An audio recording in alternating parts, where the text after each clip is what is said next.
Don't. Did you hit us in? Yeah. Hey, community. Hey. We are OneTwo. Comic Talk.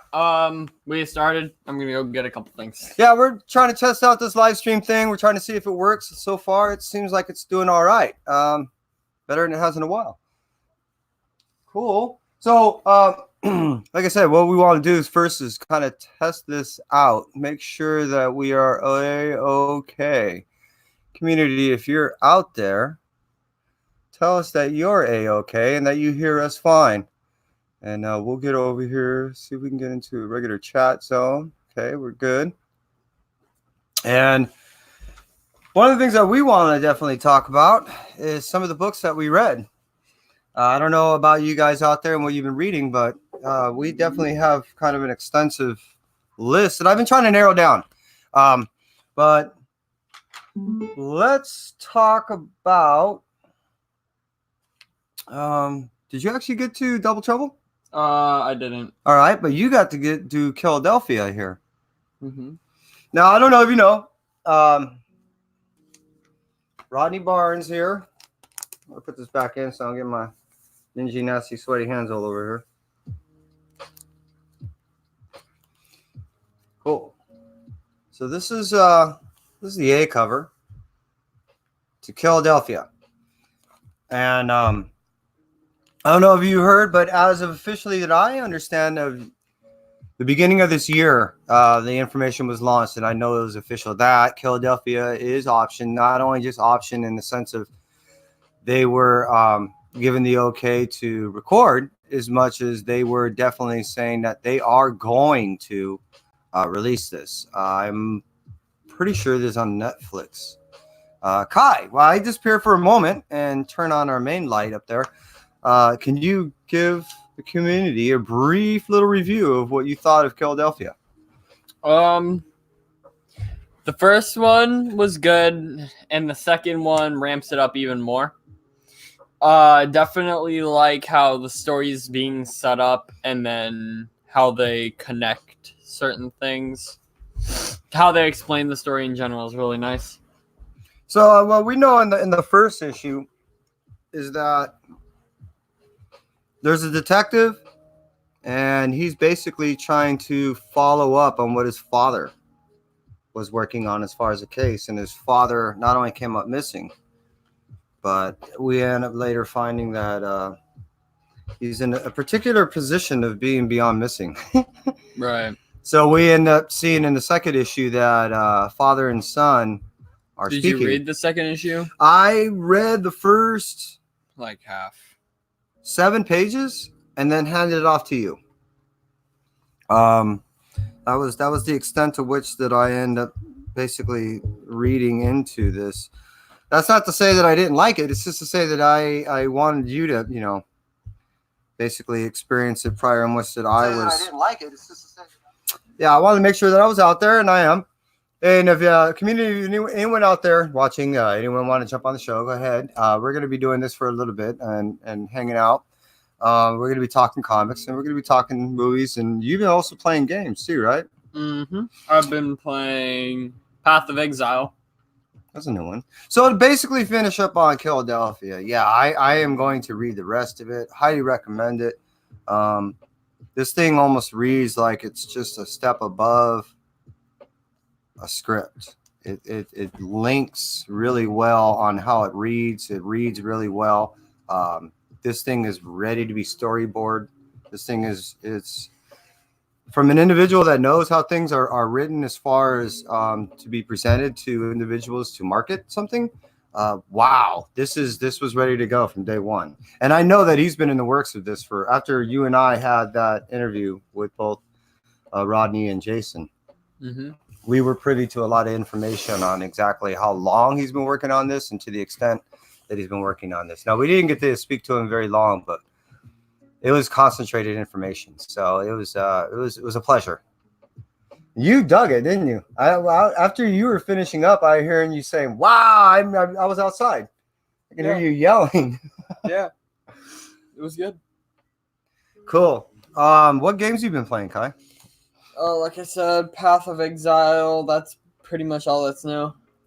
And that's all you've been playing of late? I thought I saw you on something else Well, earlier. Path of Exile, and then just effing around in Gary's mod.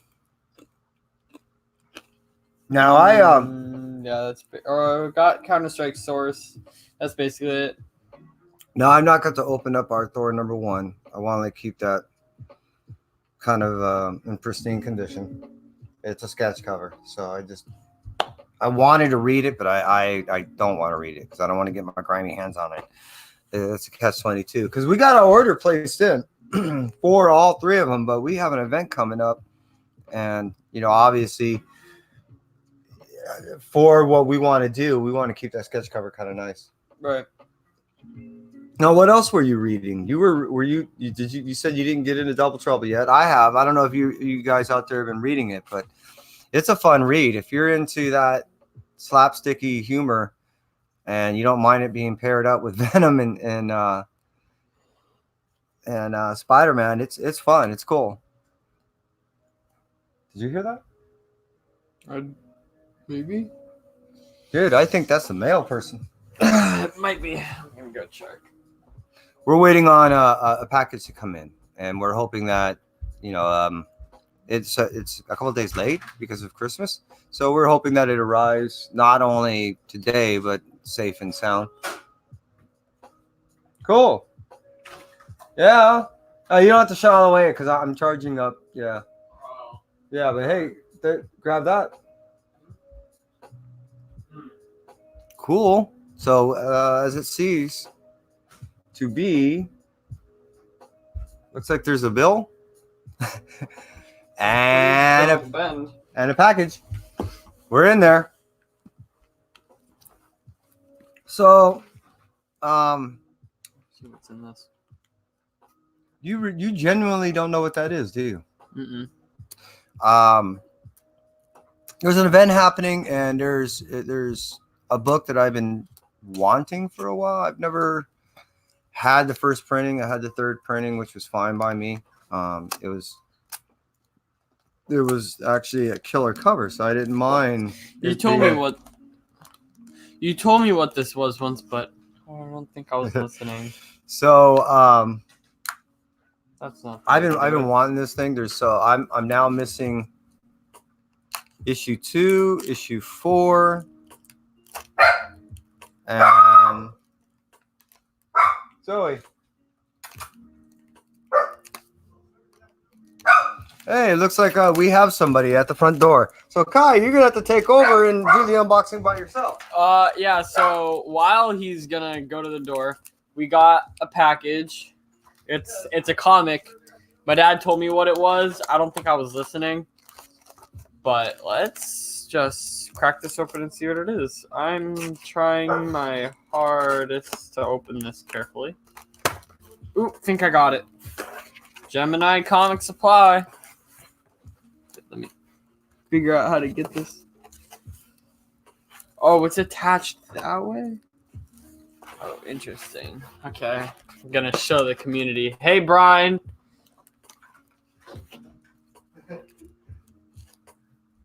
That was awesome.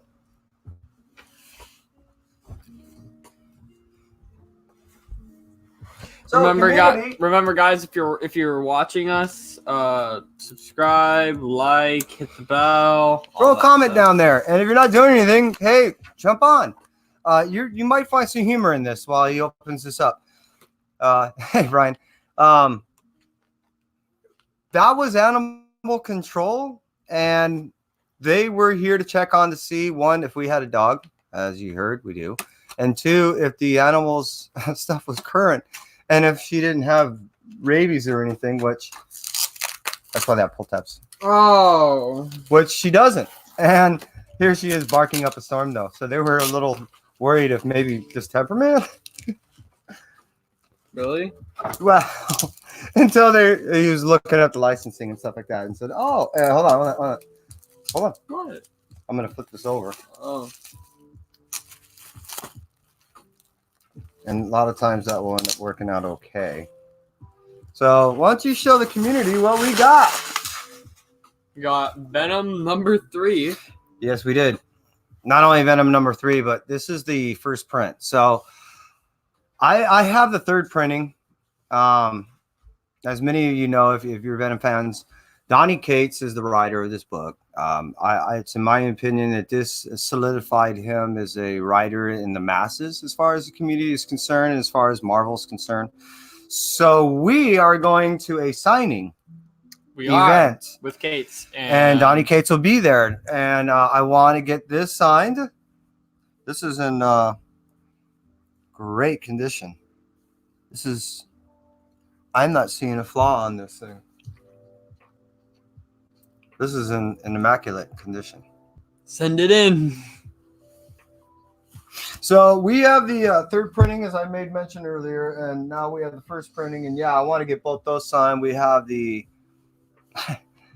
if I would have known, we have a number 5 that was signed. It's a variant by, I would have to go through my phone, look it up. Anyways, to be lazy.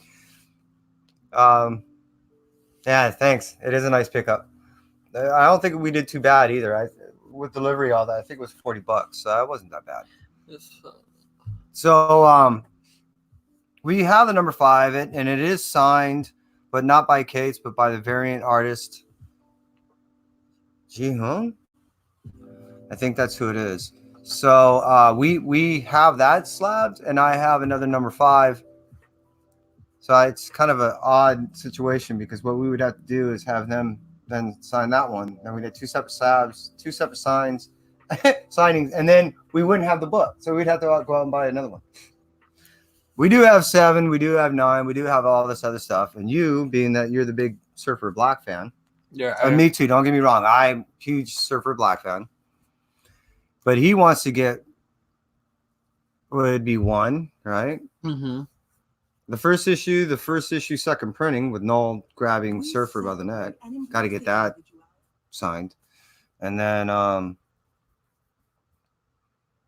what else would you want? I don't know. But our hope is actually, Cates, I don't know. well, it would be the Thor number 1, and also it's the reason why we got a blank cover, and it's our hope that maybe we can ask, because Jim Lee will be there. Say, hey, Jim, instead of a regular signature, which I have books of yours to sign, I would rather find it a little bit better if you can just maybe draw a little hammer on the front real quick. Something like seconds. that, yeah. Some sketch. And then he can sign his name, and then we'll have Donnie go ahead and sign his name, and voila, just Bada boom, bada boom. Exactly. Be all done. But hey, I like I said, we end up reading Philadelphia, or I end up reading a good portion of it, and then he ended up reading it all. That was one of the books that we actually got to go through. Some of the reads, just so you know, Double Trouble. I'm loving this thing. Spider-Verse. If you're not reading this, or if you're reading Miles Morales or the other way around, if you're reading Miles Morales and not this, you're missing out, because if you watched our other video, you'll know that they are directly linked, as per Anthony Height had mentioned in our last video, which was a video about the soft opening of Atomic Basement in Long Beach. We had the pleasure of hanging out with him and speaking with him. And after speaking with him, he was able to tell us that little bit of sweet gold nugget information. Other than that, we weren't really privy to say anything else. But moving on. We did get the Black Cat. I'm dying to read this, and I had to get this variant. The reason why is I'm not a big 2020 fan of the whole thing, but having Spider-Man in a robotic fashion like that, all ripped apart, it just seemed kind of cool. Let me see. She's got his head. That's cool. So I'm not a big variant fan, but no, I am a huge Peter Parker fan. I don't know if you guys are. I did see a variant at the shop that no one noticed. I think it was a 1 in 25, and stupid me left it. But we do have this. I don't know if you guys read the whole Spider-Ham thing, but as you see, we like to go a little slapsticky with the Double Trouble, the Spider-Ham. What's Derek Hunter's book?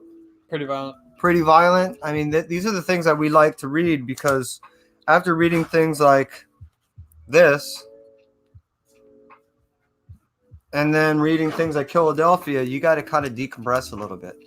So we end up getting that, and now as in the whole Copa thing, understand this: as long as you give parental consent, things are also okay. So what I have done, knowing that I know that I wouldn't say this content is for anybody 14 or below, but at the same point, being that I'm sitting with my son, like I would be watching a movie, I don't mind to give him certain content like Philadelphia or things that might be deemed by others, all perception, to be a little bit hardcore. I give parental consent. So that being said, as a proclamation, um, I know that Kai also digs the whole unsacred thing. I'm a big Mirka Andolfo. She does all the Ruby covers. Not only that, she's doing the Daredevil, or not Daredevil, Deadpool #5. I mean, you'll see her sprinkled around everywhere, and you probably heard this term before. One cover away. It's in my opinion, she is one cover away from being a huge breakout star where everyone wants her. I'm not certain why. She does like a style. She does a style that's very unique. Yeah, definitely all her own. And more I agree. anime-ish. I can't agree anymore. And I'm a fan and a half. So I'm not only reading that. She is coming out with another book, I believe, called Mercy. And I'm not going to pick that up only because we are so spread out. It's hard to keep up. But tell me, hey, Mark, how's it going? Tell me, what of this are you reading? Two, what you think about what of this that you're reading? And then, we are not only curious, but we're trying to maintain a certain, I'll say, reading content that is both fun for he and I, and we're trying to, I guess, launch from kind of like this. No, I also buy other stuff, and we are huge indies, and even behind us, you end up seeing indie stuff. This is by Christy Shin. We talked about it and, a couple times before on the show. She's about to, on I believe the 15th of this month, do a Kickstarter to launch off of this another book. So recommend that. It's fun read. And we also are, I don't know, we made mention last month, 2 months ago. What? That we believe that it's the year, last year was the year of indies. And I believe that this year we're going to see that content grow. I think we're going to see it grow. The indies get bigger and stronger. I really do. The content is remaining strong. We're seeing that the stuff is not only appealing, but being sought after by, well, obviously not the masses, but by a great deal of people that has taken away from the mass amount they used to buy the common stuff out of Marvel or DC. You're now seeing more Image stuff. I'm definitely going back and buying more Image more than I used to. Other than when Image first started, which I have all that original stuff, I'm seeing Image becoming a new resurgence, and I don't know if it's because we know that another movie is going to drop in about a month and a half, 2 months. With that Bloodshot, and I'm totally looking forward to that. Tell me, are you looking forward to the Bloodshot movie, and are you reading any of the Image stuff? Because I'm curious. I'm guessing it's not just me.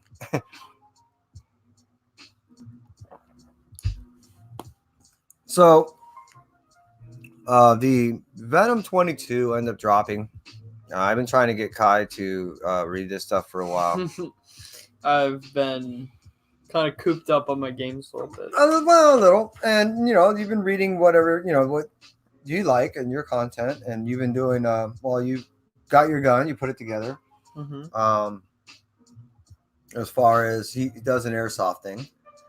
And circle back to the whole Venom thing. You knew that I just by talking about Carnage all the time, I'll burned you out even before you got into it. That's true. Which, speaking of which, if you did not pick up the Carnage, the Absolute Carnage that came out It actually was supposed to drop in early summer, and it didn't come out until mid to late summer. The the trade paperbacks are out. The tie-ins are coming out this Wednesday, the 8th. So you'll find out. I think it's Carnage, and I think there's one other tie-in coming out. So what did you do? Little Bird. Oh, I did see that. I've not read it though, but I have heard people talk about this. Yeah, I've not really delved heavily back into the image thing, even though, well, he and we end up picking up what was that? Super Dinosaur. Yeah. We ended up picking up that Super Dinosaur as a trade paperback. I started reading it a little bit, being that Mr. Robert Kirkman, and we also had Cena signed that for us too. Cena Grace. And I can't remember. Cena was cool. I can't remember the other met gentleman. him at Brave New World. That's correct. He was signing some exclusives for us for the Teenage Mutant Ninja Turtles 101. It was a Brave New World cover exclusive for that book. And I can't remember the other gentleman. But we have 3 signatures on that book. And after that, I have difficulties opening that thing up and not thinking that I'm just damaging the hell out of it. I got to go buy another copy. But yeah, we've been hey, Carolina Chris, man. I saw your video earlier, and I'm not join the stream. Yeah, man. I personally miss you. I haven't seen you in a long time. I don't know where you've been. I hope that you're well. I've not, other than I haven't seen some of your gaming stuff, I've not seen you out there. Like I said, I saw what you pulled, and I know that, like us, you're extending yourself because, damn, dude, you had a stack. I saw you opening that up, and damn. I thought we were sniveling about what we were spending, and yeah, you had a stack, and your review was right on. Everything that you're reading, it seems like I'm reading a lot of that same stuff, and your reviews on what you're reading is spot on. I dig it. Plus, it just seems like it's a little more ground, meaning the way you do your reviews and how you explain the reasoning behind what you do. I can relate. So, yeah, your PS4 has you all locked up nowadays. My PS4, yeah, same. I've been playing a lot of The Witcher 3. Yeah, he's like I said, it's parental consent as far as Coker's concerned. There's no abuse going on. I allow him to do these things under my consent. Hey, is this Carolina Chris? Yeah.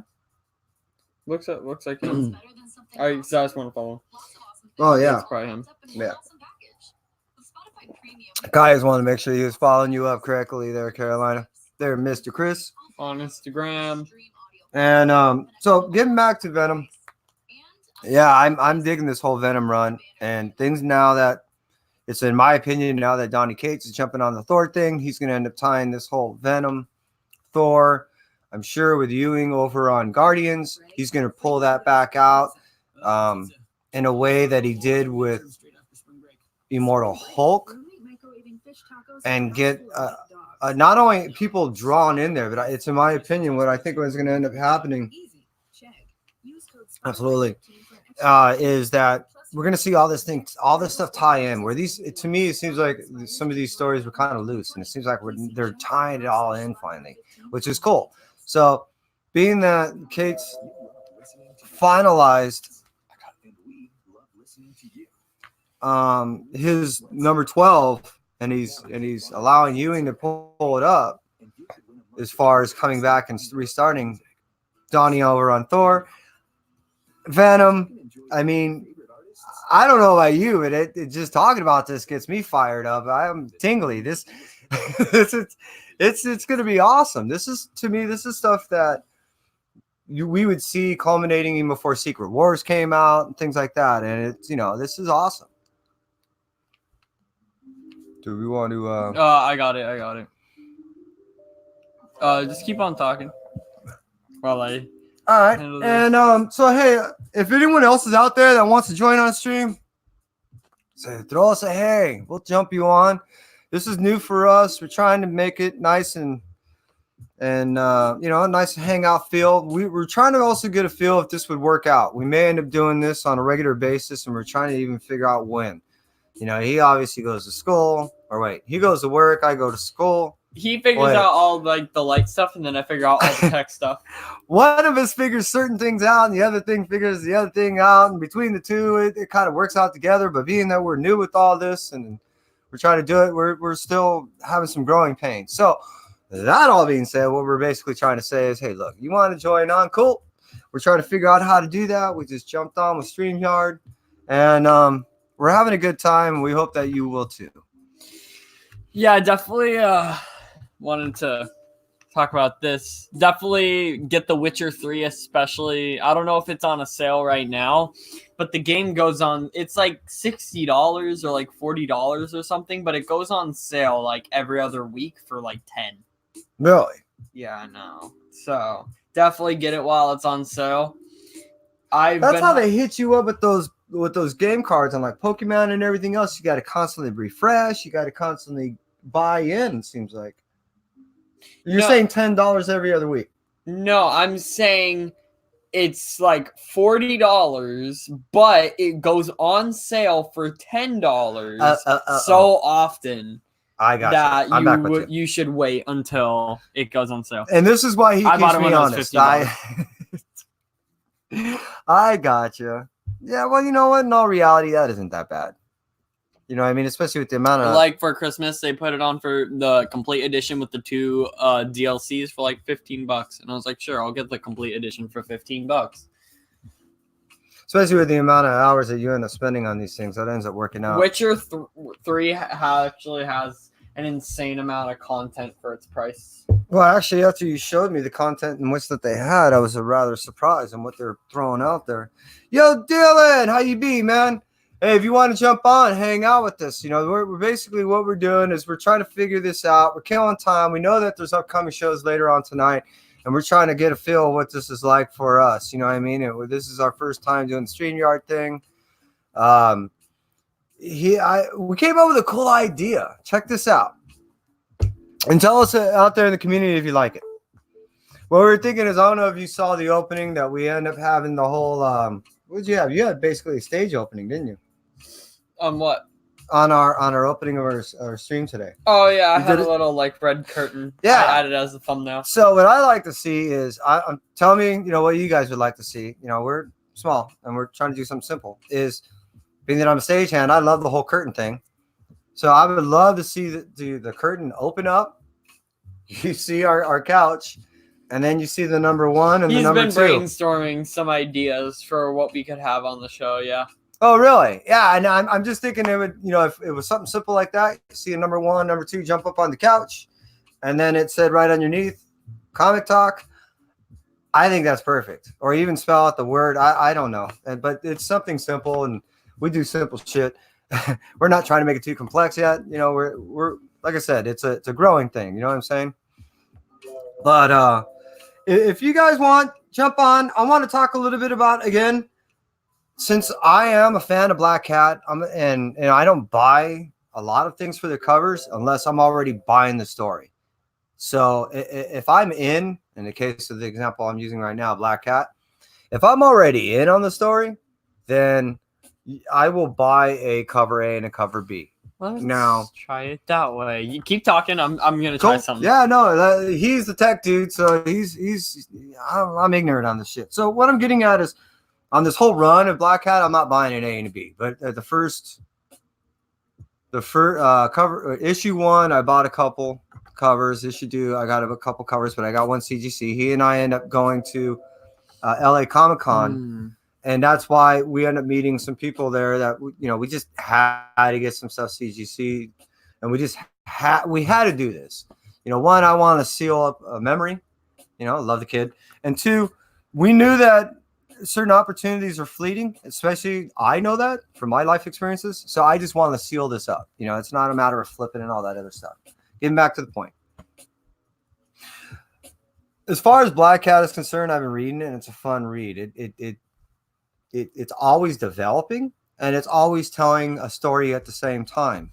It's building and building, and it's always giving you enough content to where you constantly want to read. There's enough story there that it's keeping my interest. Now, there's nothing major as far as you're looking for rad keys, or if you're looking, the flip or anything like that. Other than for a cover, there's nothing there.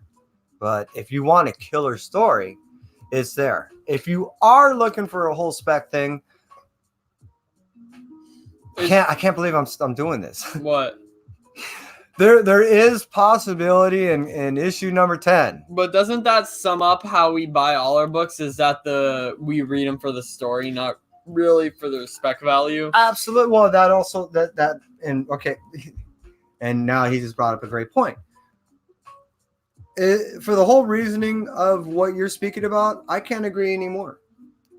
That is the whole idea behind why people buy these books initially was to read these stories. And at the development, these things became sought after. And what I mean by that is when people found that the stories were cool, the art was cool, the two worked hand in hand, there was something more on the horizon, much like at the time when these things were really being popular, that there were soap operas. This was another media content of such. So because of what he is saying, yes, because of great stories, people decided that they wanted to have these things. Well, supply demand, right?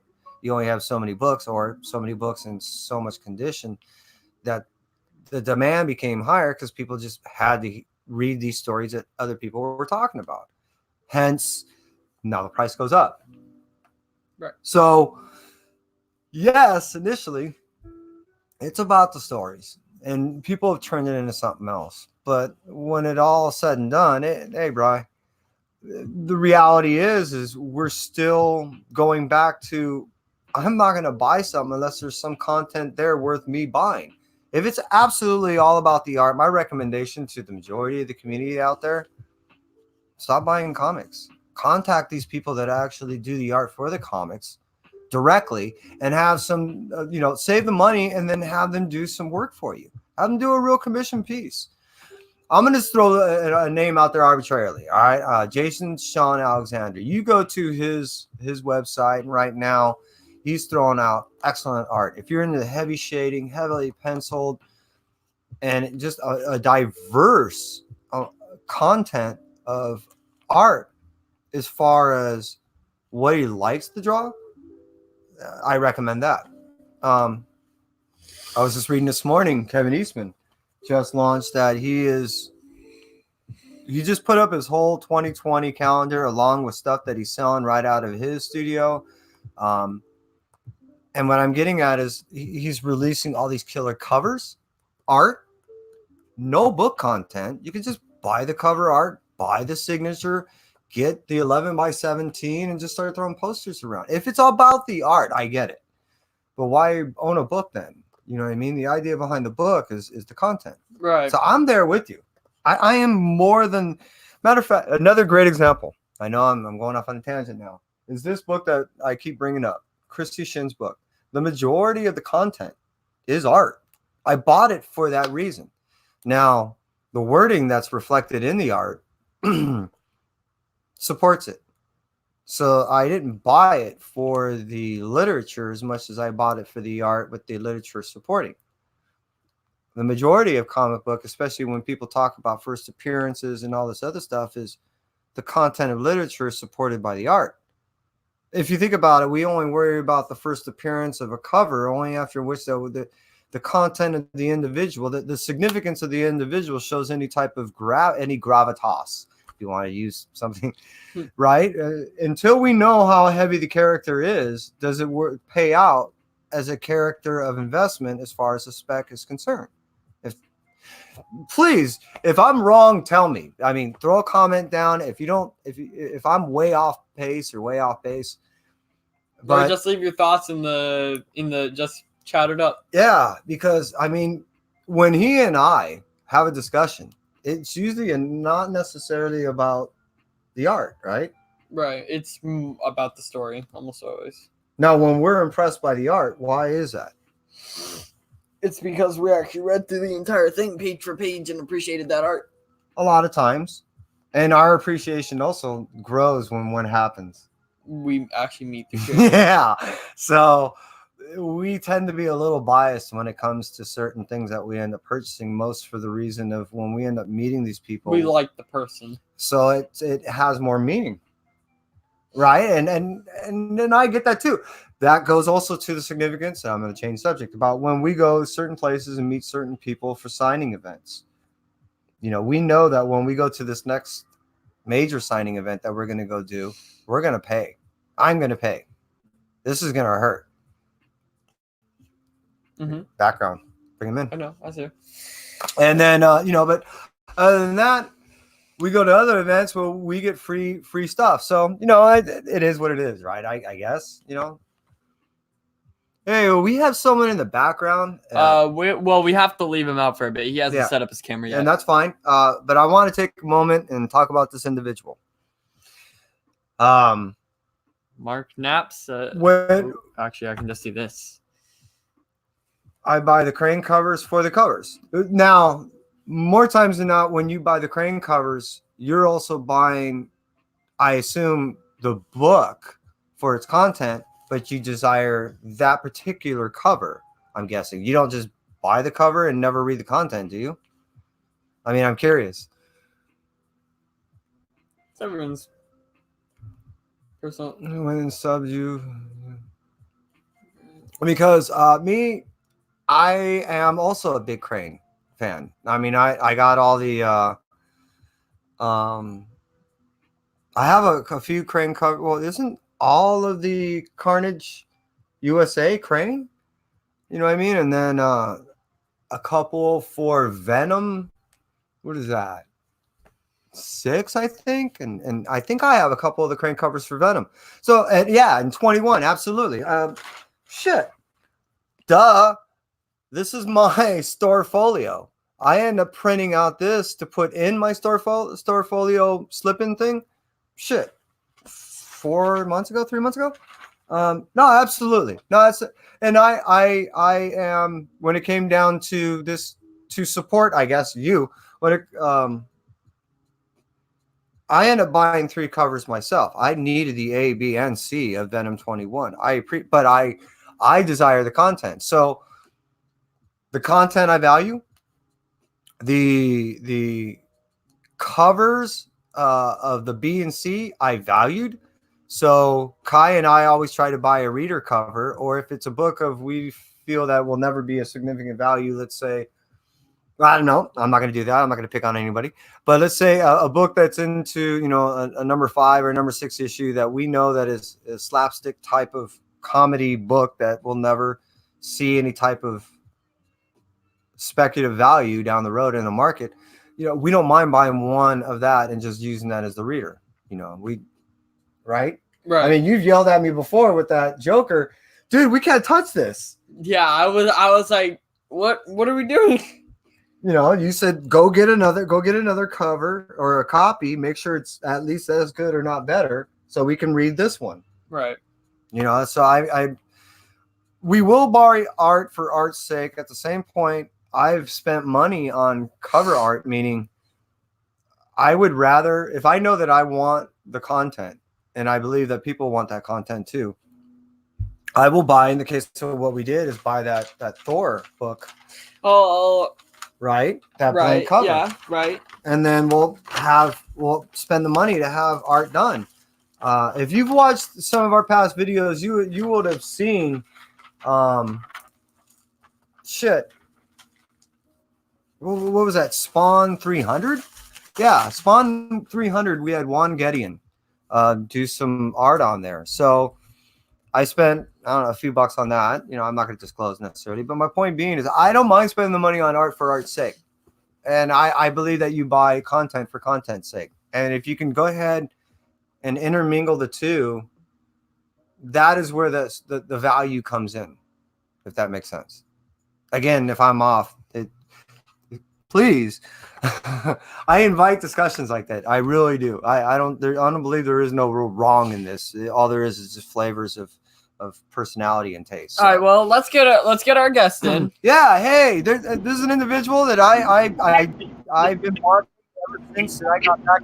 Oh shit! Mr. Carolina Chris, man, how?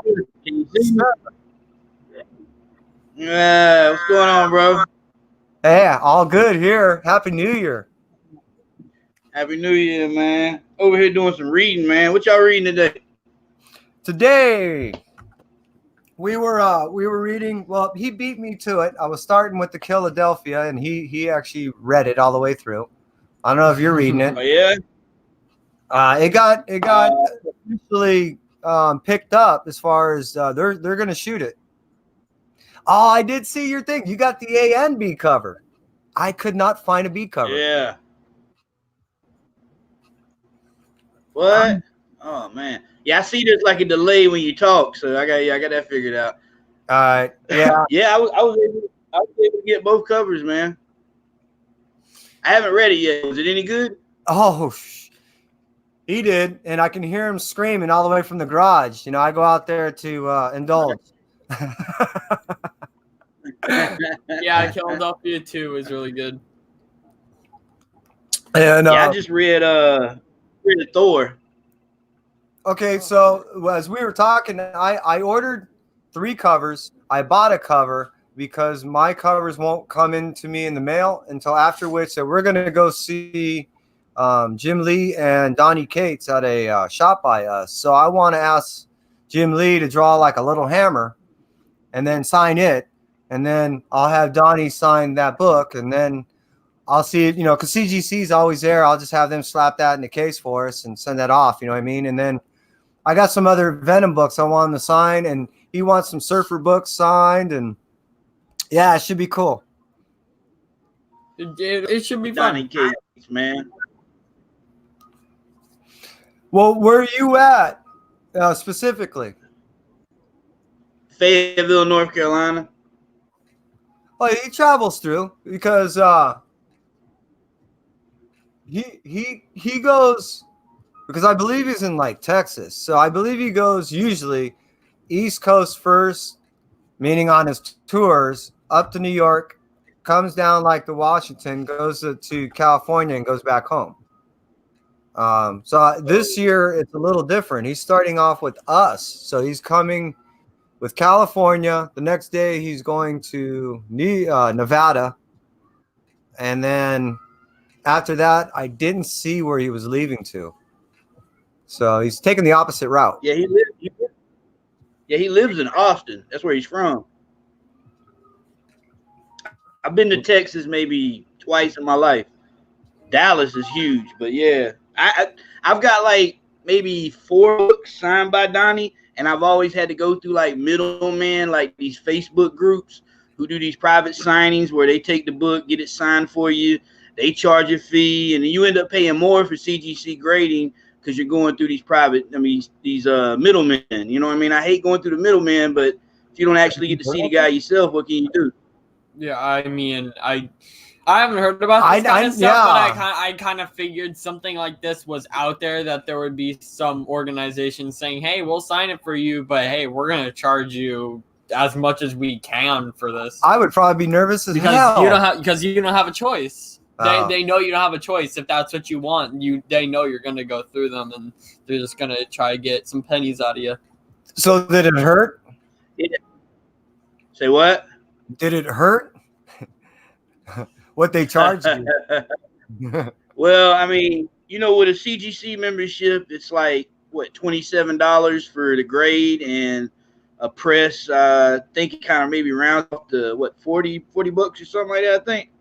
With the middleman, it's like $45 for the CGC grade, and that's another $20.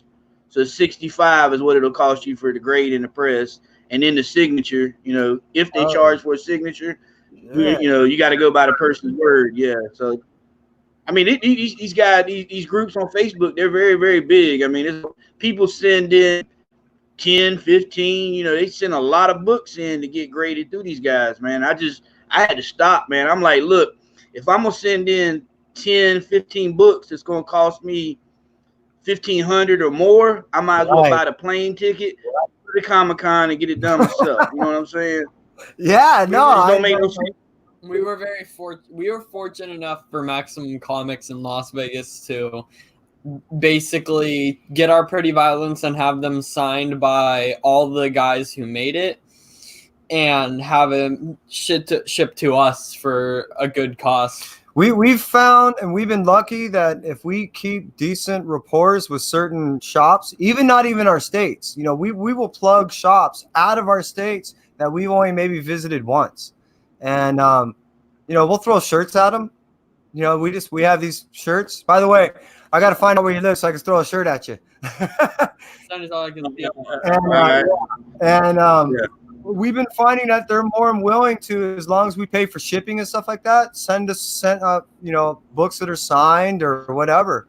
And we've yet to actually have someone do a proxy where someone will stand in for you and actually do it at the shop. But that's my next thing. I want to hit someone up and say, hey, look, if I give you a $10, additional amount or something like that, can you just say that you'll stand in for us and do this service for us? And if more shops catch on, that's another way they can make money. And all these shops need to make money somehow. Yeah. That's what my LCS owner TJ was talking about the other day. Well, one of his employees was like, compared to what they make in shops, if they get a book that's an exclusive book, and it's like a hot book, and they say it's selling, normally it's $4, but it's selling for $20. If they feel like they want to take that one book and stick it on the shelf for $20, then they have to, because what they make on stuff isn't like astronomical numbers. So I'm like, hey, dude, I used to own a small business. I know what it's like, man. You know what I'm saying? You got to compete with the big corporations, and we got 2 LCS here in Fayetteville, mine and Dragon here, and then Second and Charles. Second and Charles isn't going to go out of business because they corporate. You know what I'm saying? So that don't count. So we got 3 shops, but we really got 2. You know what I'm saying? And I only mess with one because the other shop charged me to have a pull list. When I first went in there, it was like $14.99, and then 6 months later said, hey, Chris, you want to renew your subscription? Or I was like, well, I'm kind of trying to figure out what are you talking about, because they only give me like 14% discount. Every 6 months. I can't believe they're asking basically $15 every 6 months, so $30 a year is what he was charging. No. It was $14.99 to start, and then 6 months later they come to me and say, do you want to renew? And I was like, what are you talking about? He's like, well, that'd be $24.99. I'm like, the hell? And they only give me a 14% discount. My LCS gives me 20% discount, and ain't no hitch. I don't got to pay for no pull list or nothing like that. I think if a shop lets a customer get 3 weeks to a month behind and not pick up their books, that's on them, man. You shouldn't. If they go 2 weeks and you feel like they're not coming in, send them an email, call them up, say, look, dude, you're going to pick up your books, and I'm sticking them back on the shelf. You know what I'm saying? I mean, I know why some people charge for a pull list, but that was ridiculous. I had to drop them. I got one shop to go to. These are practices back from the 90s, and these are practices that help kill the industry. And I also get that shops have to make money, and that's why they have to reinvent themselves and diversify, and it's hard. I'm the first one to say that anyone that works in the comic industry, I don't care if especially if you're someone like a letterer or someone way down on the lower end, or if you're even a brick and mortar shop owner, I get it. It's a grind. It's a hard industry. Yeah. And I don't mind certain practices that they have to do. You know what I mean? However, all that being said, charging someone for a pull list is like, what you're doing is you're charging a guaranteed. You're charging guaranteed money. You're charging someone that is saying that I am willing to give you money on a regular basis, but they're being charged for it. How in good faith can you do that? You know what I mean? You're telling your customers to go away because you want to charge them. Yeah, and like I said, we only see us in town. So I mean, where do they think everybody's going to go? Like, we're not going to go to Walmart and get all our books. Walmart's got books, but not nothing everybody's dying for. But yeah, I didn't really understand that. I get treated better at my LCS, and he does diversify. He sells the, I don't play the game, but the Magic the Gathering cards. Yeah. And he has like Yeah. big groups come in his shop and play on a regular. They have tournaments Good. and whatnot. He sells those. He sells a lot of stuff online. You know, he just doesn't make, when you go shop, you set up a pool list, that's when you get your 20% discount. The 20% discount comes in because you got to buy your own bags and boards, and which is pretty cool because, you know, I mean, I got bags that last for days, and I got plenty of boards. I don't need to buy boards for a hot minute, you know. So it's really good, man. And my cousin works at my LCS. He's the one that fills my pool list every week. You know what I mean? So sometimes he'll stick books in my box that's not even on my pool list, but he knows it's a hot book that's coming out. And yeah, okay, I'll take that. You know, so Yeah, really, but he you're just also taught me pointing out. But you're also pointing out that you're also getting a little bit of extra because you give a little bit of extra. So that you know, to use a pun, you know, is a symbiotic relationship. You know what I mean? You give a little, he gives a little, and you both make out. And that's the way it's supposed to be. Yeah, I'm kind of excited to start. I just showed this in my pool list this week. Punisher Soviet 1, 2, and 3. Oh, you got all three. Garth Ennis, my cousin.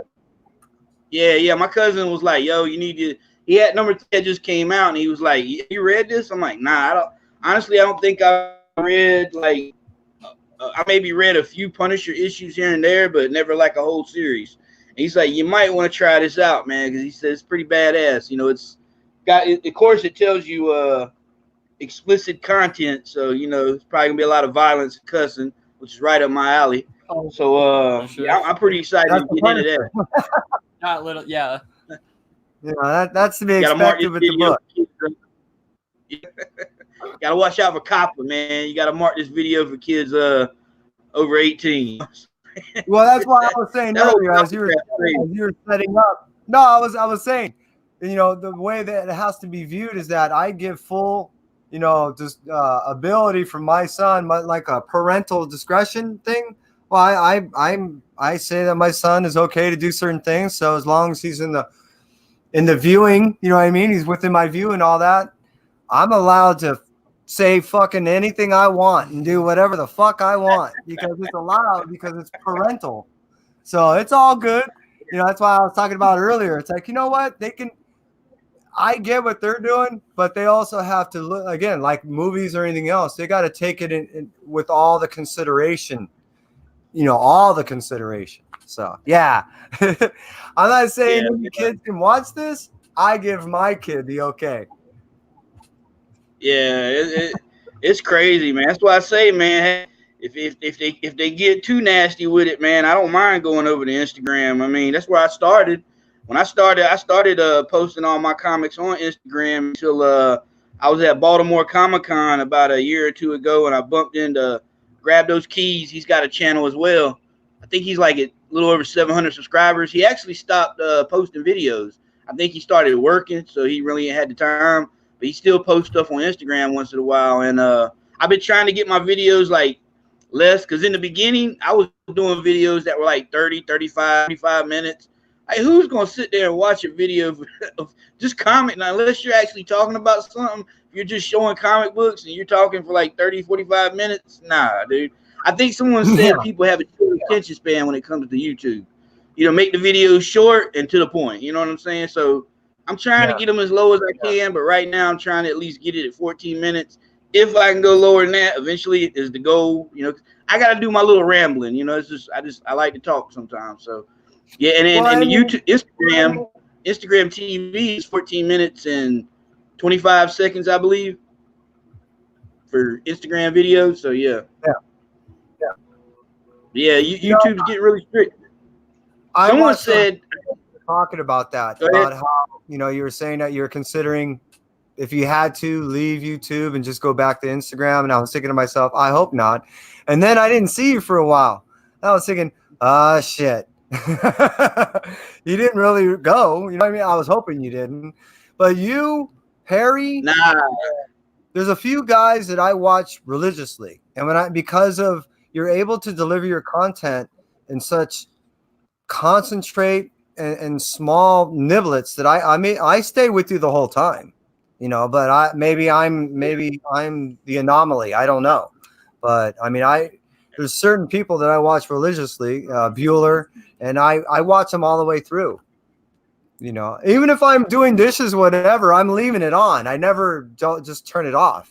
But that's me. Yeah, yeah. I watch a lot of people's videos on like my TV over here because I got my Fire Stick, so I have my YouTube, and I'll watch it most of the time, and then I'll totally forget to comment. But I can actually at least hit the thumbs up with my remote, but I can't go on the remote and make a comment. So then I got to remember to go back on my phone and leave a comment, let them know I watched the video. You know what I'm saying? But I have like I got notifications set for y'all's, Wolf Warner, God, Mark. I got a couple people. I got a lot of videos I actually need to sit down and watch. I do forget to watch people's stuff here and there, man, because I get so caught up, man, every day, the grind. You know what I'm saying? And I get you. Christ. But yeah, trying to pay the bills. You know what I mean? I miss being 12 years old. Yeah. Once you're that age, you can never come back. Can't go back. That's it. No, I Yeah, man, you better do what you can. Pretty soon you're gonna be screaming, my back hurts. I gotta get up and go to work. Honey, where's the coffee? I'm right there with you. Yeah, me. right. Totally there. And when you were talking about, that's why I have him. You know what I mean? I can't even keep up too. It's like, what? I keep him grounded. And I'd lose my mind if I didn't, have someone to bounce things off of. So, I can. Yeah, man. Yeah. I got caught up recently, man, on that Call of Duty late at night. That's probably why y'all ain't see me. Oh, all right. Well, Modern Warfare. I've been playing that. Yeah. Long as you're still around. I got a whole nother YouTube channel where I've been posting my gameplay because I didn't want to do it on my channel because I'm dropping F-bombs and S-bombs and every bomb there is because you on that video game you're like shit fuck what I'm saying, you can't help it. Perry comes on there and him all the way out in the garage every day. I have a problem with keeping quiet. My natural thing, especially because I've grounded in that habit so unbelievably hard since I was a child, of just my normal voice being yelling. Like, I'll be yelling, and then people will say, "Stop yelling," and I'm like, "I'm talking," and they're like, "No, he you're thinks yelling." He's talking. Exactly. So it's a problem, and when I start talking quietly, I'm like, "Oh, I can't do this." Oh, everyone's talking about coffee. You usually make coffee. You didn't this time. I didn't. No, it'll probably be tonight. Coffee will be tonight after coffee dinner. is a nightly thing. Right? Absolutely. You're a big coffee drink. You can't sleep when you drink coffee, man. How does that work? We both are hyper spaz, as mellow as we are. We're both like super hyper stupid people. So when we drink, stuff, sugary things, caffeine stuff, it just mellows us out. Or that's why I drink a lot of sweet tea, man, down here in North Carolina. Oh, nice. Hey. Yeah, he's the tea drinker. Yeah, no. Oh yeah. So y'all live in Cali? Yeah. Actually, we're about 4 miles away from the beach. So if you were to land here in California in the southern area, more times than not, you would land in LAX. So we're roughly about 5 miles away from LAX, just south of it.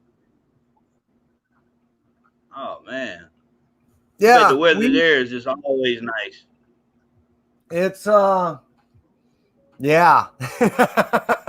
It is. Actually, it rained about 3 days ago, but right now it's really bright, really clean, light wind, mid 60s. It's I was hanging out outside for a little while, it's nice.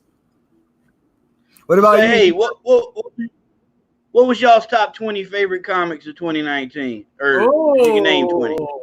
Pretty Violent is definitely up there. Hey, Pretty Violent, bro. Hey, you've I been forgot to reading name that one, but that was totally one of mine. Also Kanto, Usagi Yojimbo. God, I mean, well, the continuing of Venom. I love all the Carnage stuff that came out. Black Cat, I'm reading that, and I think it's fun. I've been reading it as an ongoing series since day one. You know,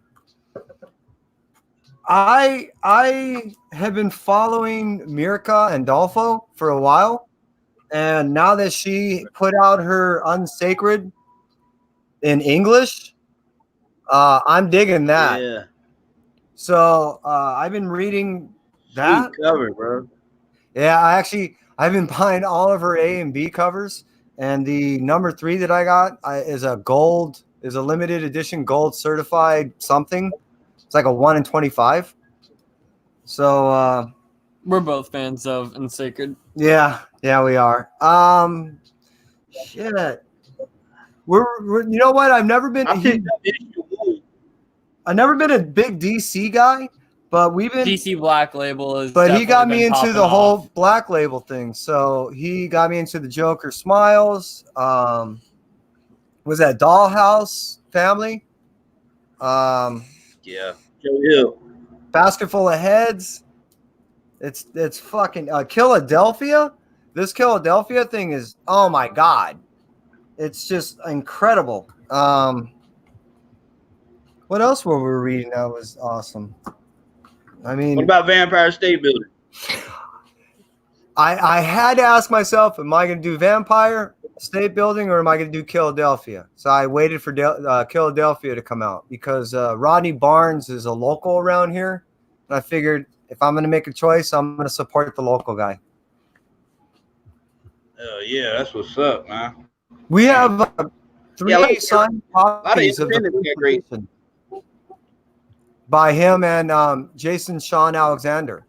And we have a Spawn 301 sketch done by Jason Sean Alexander. He did that for us that same day. Got it right now? Yeah, if I was to go get it, I could show you. But yeah, you know what? Okay. When the artists see Kai, They're confused. well, they're like, all right, so what's his story? And then when he starts talking to them, they're like, hey, you want a sketch or what can we do for you? So it's pretty cool. It's some of the same stuff I experienced when I was a kid. But yeah, so getting back as he's meeting these people like I used to meet, I've been buying books of locals again. When I was a kid, Image launched and all those people, Rob Liefeld, Danny Mickey, Sylvester was hanging around here, Casada was hanging around here. All these guys were hanging around here. I was meeting them and hanging around with them. Mostly Danny Mickey. He was introducing me to all these people. And that's why I ended up with so many signatures of so much books, and I got to meet all these people. So that carries to today. I'm buying stuff of people that are around my neighborhood or books that I know the people through other people. And then I take them to these events and yeah, it's cool to meet these people. They're more than willing to not only sign our books, but to give us sketches. Oh, man. So you're a fan of Rob Liefeld. I wouldn't say that. The last 2 times I met him, starting from the second to the last time first, he was with me, and it was at a signing event with Will Spartacio that I met on a few occasions, and I was hoping he would recognize me.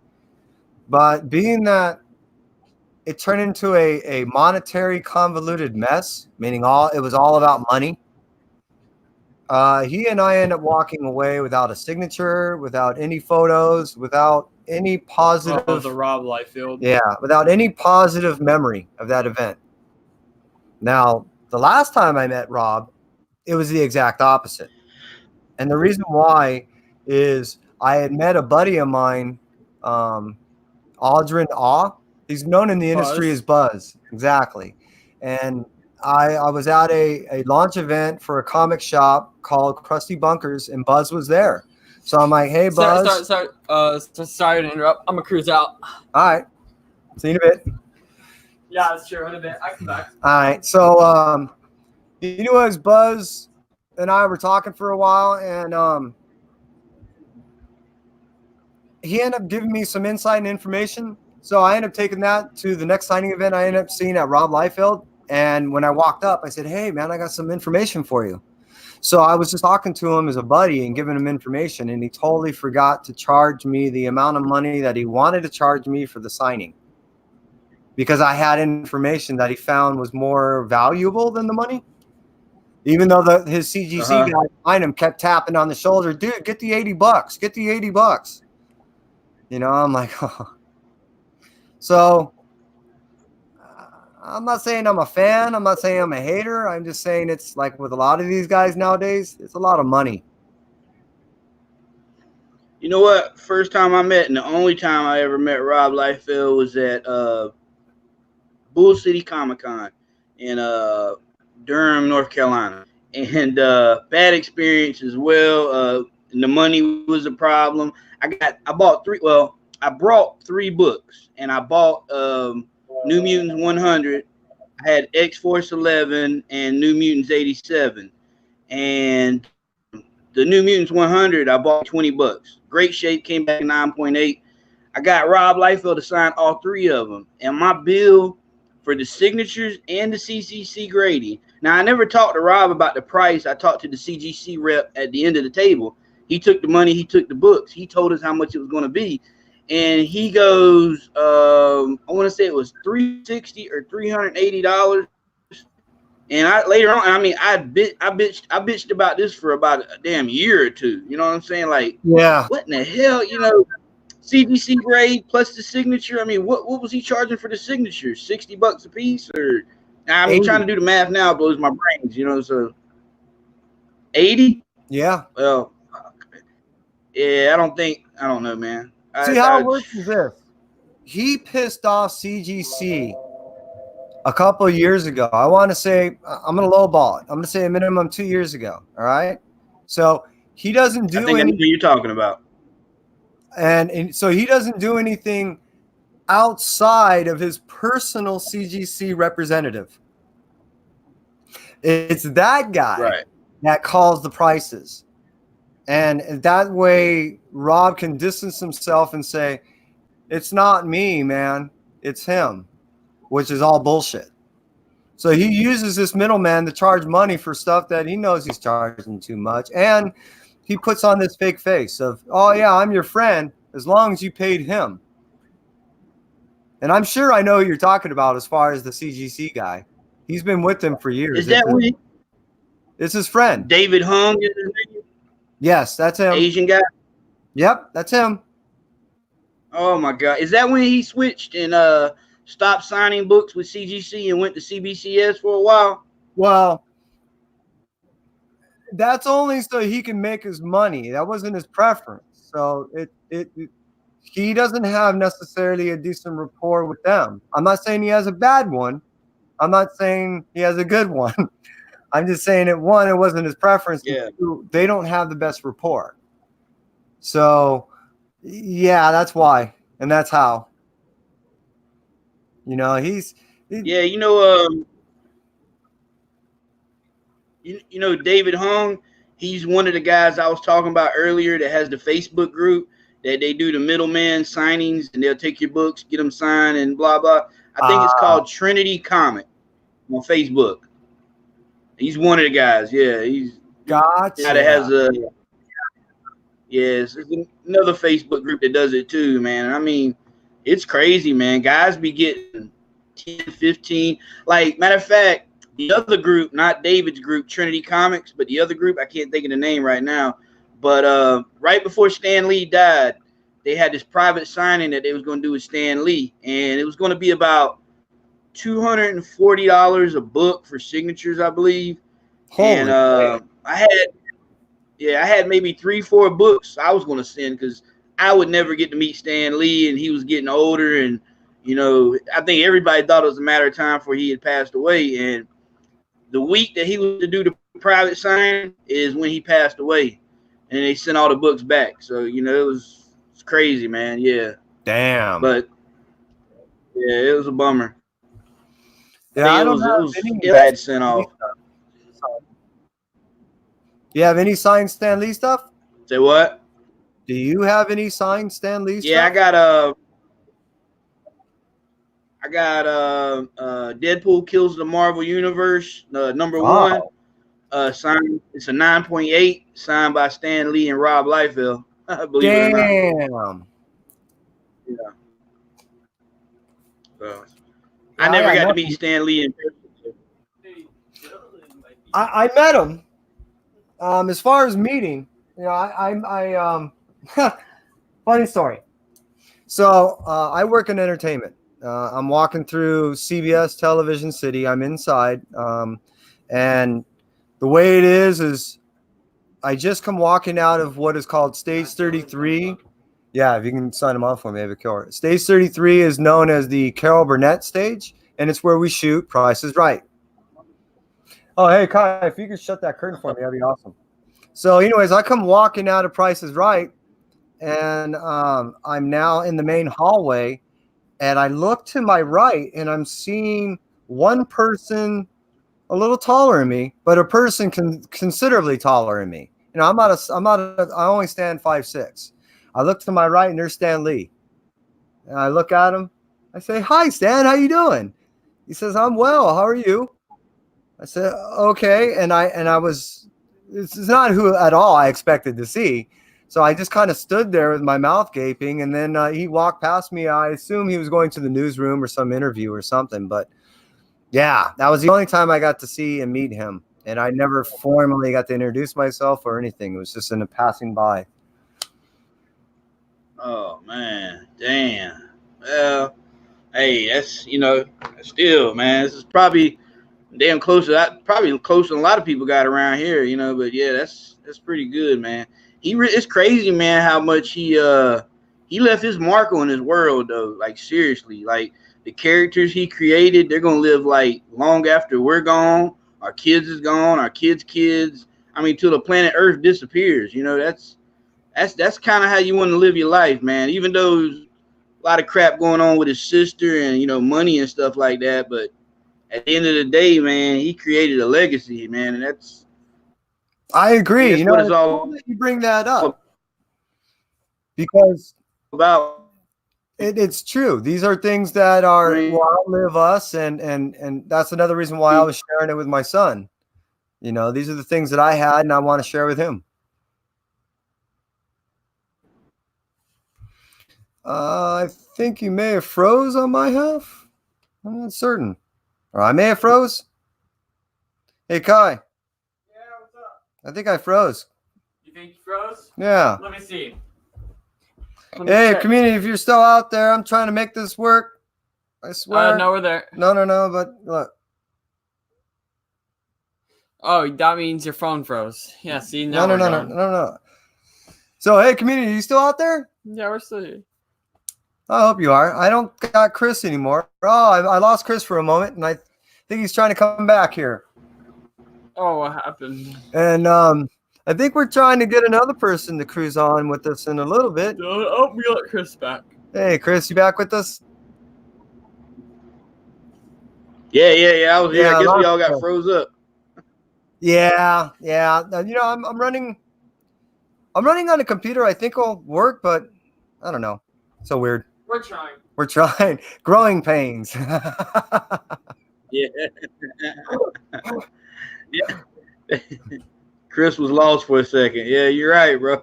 I was like, well, oh hell, it's crazy because like if I try to go live in my comic room, which is right next door to the room I'm in, it won't go live at all. I tried it on YouTube. I've never tried it on StreamYard, and right here I'm perfect because my router's like right beside me. But I've got some of the best internet around here. I don't really know what it is. Could be my laptop though. To be honest with you.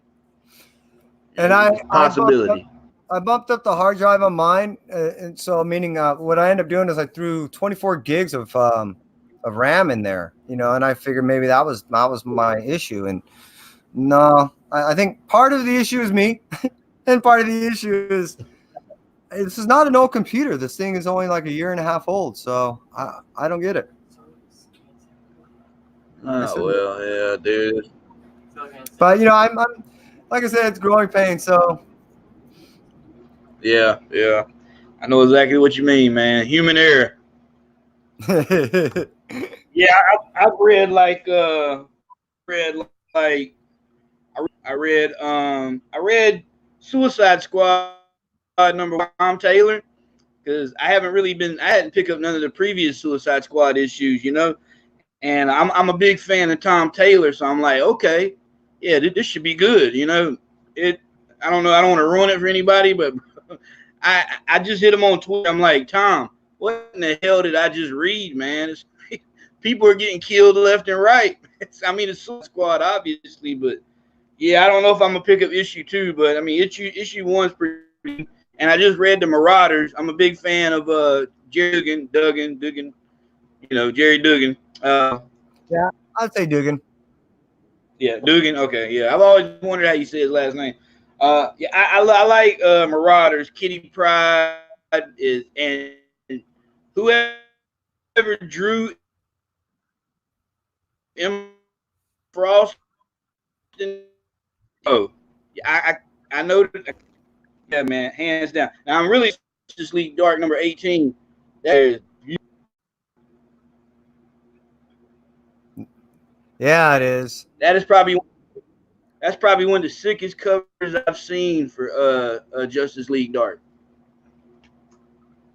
And it's I forgot totally who it's about. I know who it is, but yeah, dude. I mean, James Tynion is supposed to take over writing Batman here pretty soon. So Simone Biaggi is how I think is how you say her name. That's who did the cover for that. I'm loving it. Yeah, freaking gorgeous. In the back there. Yeah, I've been loving Justice League Dark. I started reading it. Maybe it's because of him writing, but I thought about it like I think I said in my last video. Like, I'm a big fan of James Tynion IV, and I can't wait to see what he's going to do with Batman. But maybe if I had my pick, I don't know if James Tynion would be at the top of the list. Now he is one of my favorite writers, but I would kind of maybe I like what either Tom or Peter Tomasi, because I like what Peter Tomasi's been doing with Detective Comics. But Tom Taylor did write an issue. I think it was 1017, I want to say. And I don't know, man. I like Tom Taylor, but Peter Tomasi would have been another one of my choices. But I'm still excited to see what James Tynion is going to do with the Batman series, regardless. Because I took Batman off my pull list a while back because ever since issue 50, when the whole wedding was supposed to happen, and all those issues people were picking up like covers, and it's just big disappointment, But I know a lot of people said the last few issues of Batman have been pretty good. When Bane came into the story, I don't know. I haven't really read it.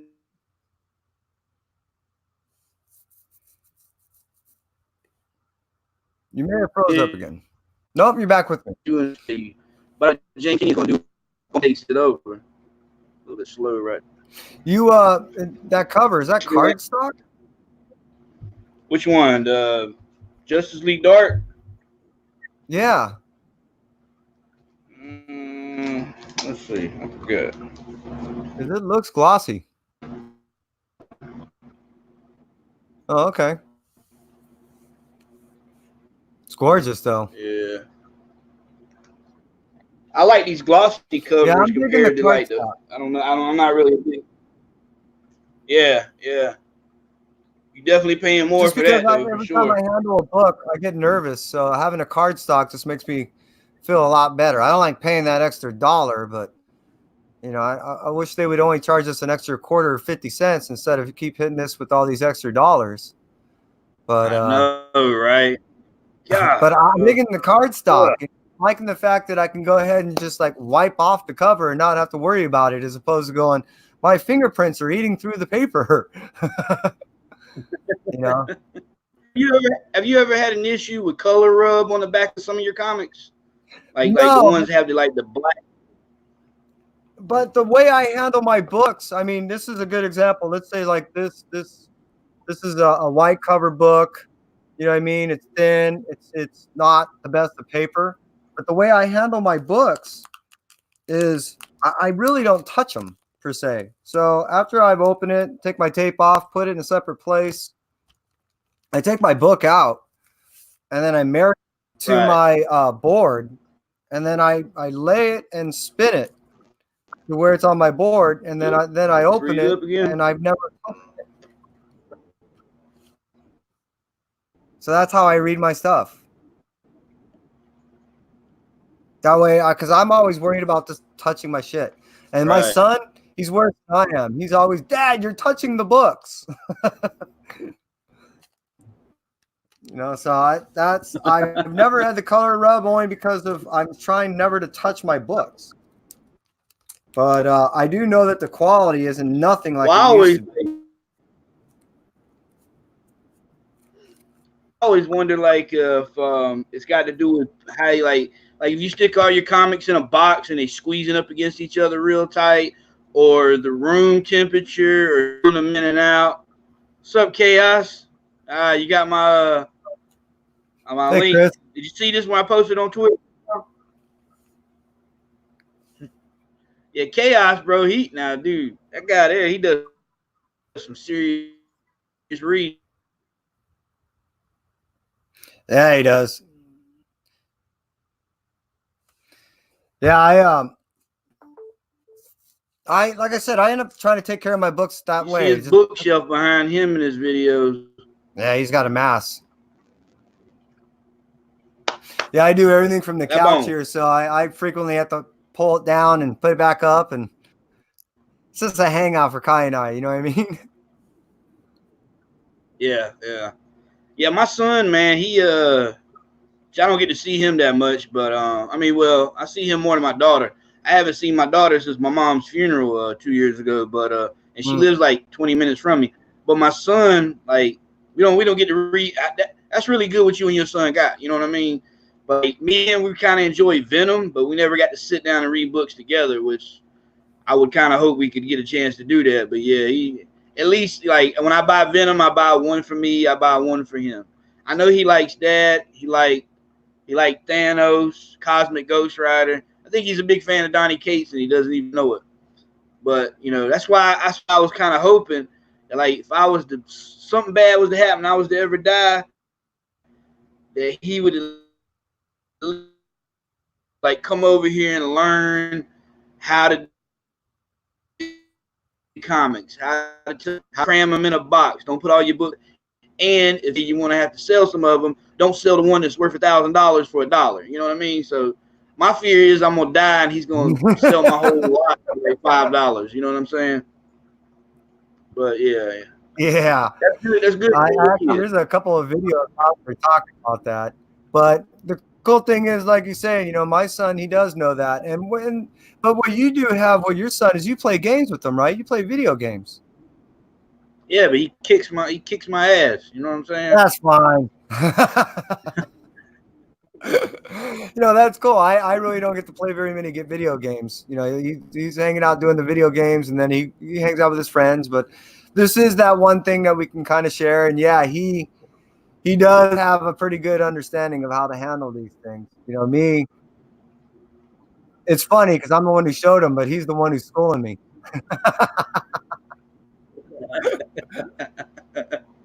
Yeah, that's all right there, man. He says that Witcher game he was talking about earlier. I was at my LCS yesterday. There was these guys in there that were talking about it, and they said Witcher 1 and 2 you probably can't get for PS4, but Witcher 3 you can. I'm thinking about getting it because they was explaining to me how the game is, and I'm like, damn, I'm really interested in checking that game out, you know, so. Yeah, actually, he's coming back now. And not only that, but he'll also explain how what this really is a modification of what they've been doing in Japan for a while. What they'll do is they'll release an anime or a manga. You can't play on PS4. And then they'll release a game or a movie, and what they're doing is they all intermingle. So that's what you're seeing. You know what I mean? So it's the same thing with this Witcher thing, 3, if my understanding is they kind of interrelate. Explain to him. What? Witcher 3, and now he's being told by Witcher 3 can be picked up on PS4. Is that true? Mm-hmm. So he was trying to get an understanding of one, how the game plays, if it's worth buying, and then how it interrelates. Well, The Witcher is a book. It's a series of books. It's like it's not like manga or a comic. It's a standard book. And then it got taken up by people because they liked kind of how it was set up, and it's medieval RPG-esque, like Monster Hunter. Just everything about it. They thought, oh, this would be cool to pick up on. And so they ended up translating it into a series of games, all taking different places during the story. And recently, Netflix just put out a show, and it takes place during, I think it was the first book. And so Witcher 3, I think, takes place in like the middle of the third book. Oh, really? Or I think that's what Mark said, my uncle. Right. And so because the book got so popular. Your uncle's name is Bob? Huh? Did you say your uncle's name is Bob? It's a Mark. Mark. I have a brother named Mark, and he's heavily into this type of stuff. I think he's read all the Witcher books. Yeah, and it's one of the things I want to do is I want to start doing a thing on the couch where I have people come over. So my brother, my sister-in-law, and we got a bunch of friends that are into this type of stuff. I want them to hang out and be part of this community as hanging out on the couch, because where I fall or where he may fall, these people have this information. And yeah, I know nothing of this stuff. He's the one that knows it, and he's getting some of the stuff from what he's watching and what he's playing with my other brother. So, but I have heard it's pretty rad. He did show me some clips that were on there, and it was damn. Probably the crazy thing about The Witcher 3 is that for paying like $15, you're getting stupid amounts of hours of content. The game is huge. It's a big world. There's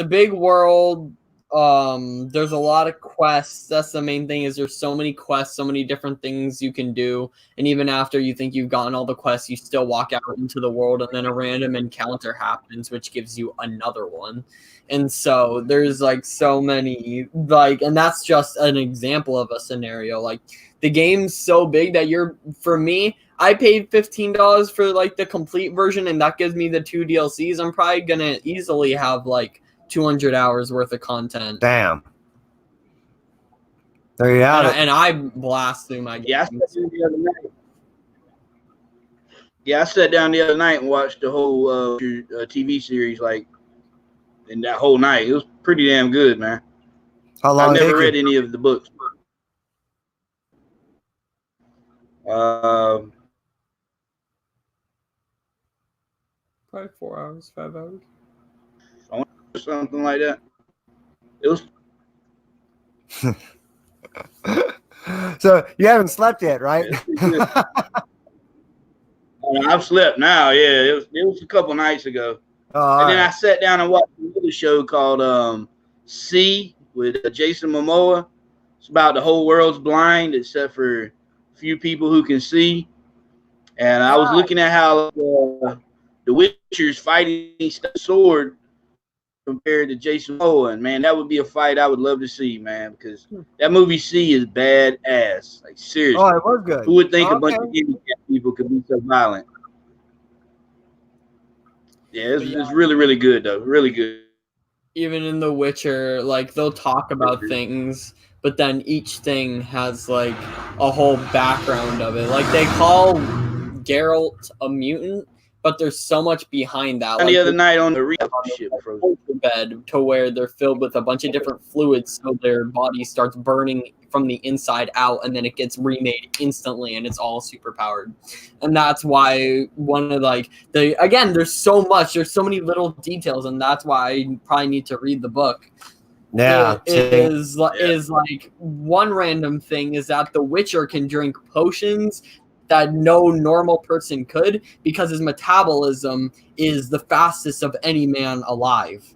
And so he's able to drink certain things that would normally take bodies like so long to process, and then it would like, let's say he drinks a certain thing that would normally kill us because it would be like acid or something, but his body metabolizes it so fast that it's able to Heal himself, regenerate fat. Instead of die, it heals him or gives him like bonus strength or something. Yeah, MK says that the Witcher books are just super vague. Yeah, maybe they just need more writing to fill it in. I don't know. Really, it's vague. Well, you get little bits of information. Oh, Yeah, man. and I really don't know. I'm not reading it, but I have I've heard good things about it. Yeah, Oh, it's I definitely intentionally got to done get a that way. chance to check it out. Wow. Yeah, Well, I definitely need to Witcher check 3, it out. you get the trial I'm of behind on a grasses, couple of which is things I how need to they sit down and read. created The Witcher. Yeah, me too. I mean, my whole portfolio right here, everything that I was kind of showing you, I've yet to actually read it. You know, so there's stuff that's 2-3 weeks old that I've yet to do, and you know, we got new comic book day coming around the corner again. You know, luckily my pulls for next week ain't that extensive. You know, what are we looking at here? I got Black Cat 3 coming in for next week. And then Ruins of Ravencroft for the Carnage. I got an A and B of The that. trade paperback's coming out for Absolute Carnage. Yeah, so anyone that may not have caught all the Absolute Carnage stuff or all the tie-ins, those trade paperbacks are going to start launching this 8th. So I think they're going to do like a storyline of each tie-in each week, and then the whole Carnage main story is going to be released this 8th. Along with what is that? Venom 22. So I'm looking to get the A and B cover, and that B cover looks sick. I don't know if you've seen it. It's all black with the red, you know, almost Spider-Man like suit, almost like a scarlet letter looking thing. And then we got what, Dollhouse Family 3. That B cover looks ominous and ghostly, so I got to get that.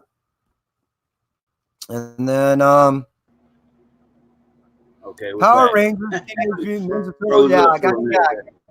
There you go. We're looking to get the number 2 of that with the cover A, and then, you know, whatever covers they got in that. And then we have Teenage Mutant Ninja Turtles 101, and that's pretty much our pull for next week. Yeah, I'm looking at everything that comes out next week, bro, and wow. I got Yeah, looks like a lot of books coming out next week, man.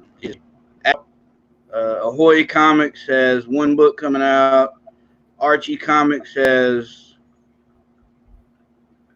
4 books coming out.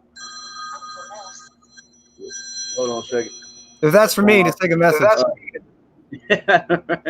Boom Studios has quite a few books coming out. Buffy the Vampire Slayer has quite a few covers coming out. Magicians have a couple covers coming out. Mighty Morphin Power Ranger, Teenage Mutant Ninja Turtles number 2. Yeah, definitely that. Most definitely a couple covers coming out for that publisher. And let's see, Red Mother second printing for number 1 comes out next week. Mm-hmm. Ronin Island number 9 has 2 covers coming out. Strange Skies has 2 covers coming out. Dark Horse, you got Butcher Paris.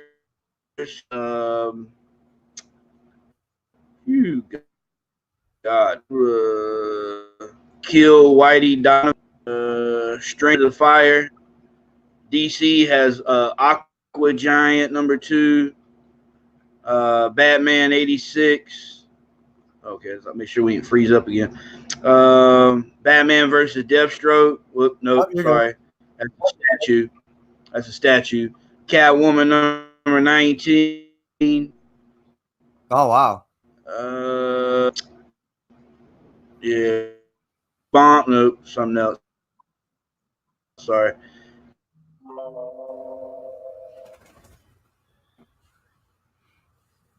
Dog 3 about Gotham City, Harley Quinn, Poison Ivy, Still in 5 minutes. Supergirl number 38, Young Justice number 12. Yeah, there's quite a few comics coming out. I mean, a couple titles I don't really pick up, like Red Sonja. I don't. Sound like to me you're heavy on the DC. Well, I mean, nah, most of those that I said, I don't really read those. I think DC next week. The only thing I'm gonna be picking up is Dollhouse Family. That's it. That'll be the only DC book I get. Yeah. It's pretty much it. And let's see here. Okay. IDW, G.I. Joe, My Little Pony, Teenage Mutant Ninja Turtles 101. Yeah, of course I'll be getting that. That 1 in 10 looks good. Image Comic.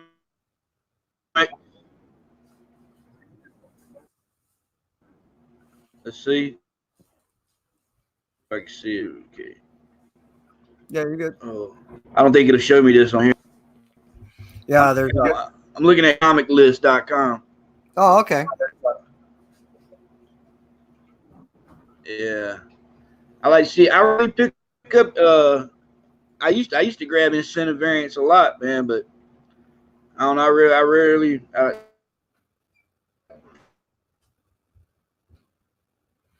I can't necessarily say I can afford it as much as I really like to say I like it. Usually at mine, of course, he fills the pool. Comes in, it might be like a shelf, but first deal sucks. But for him, but it is what it is, man.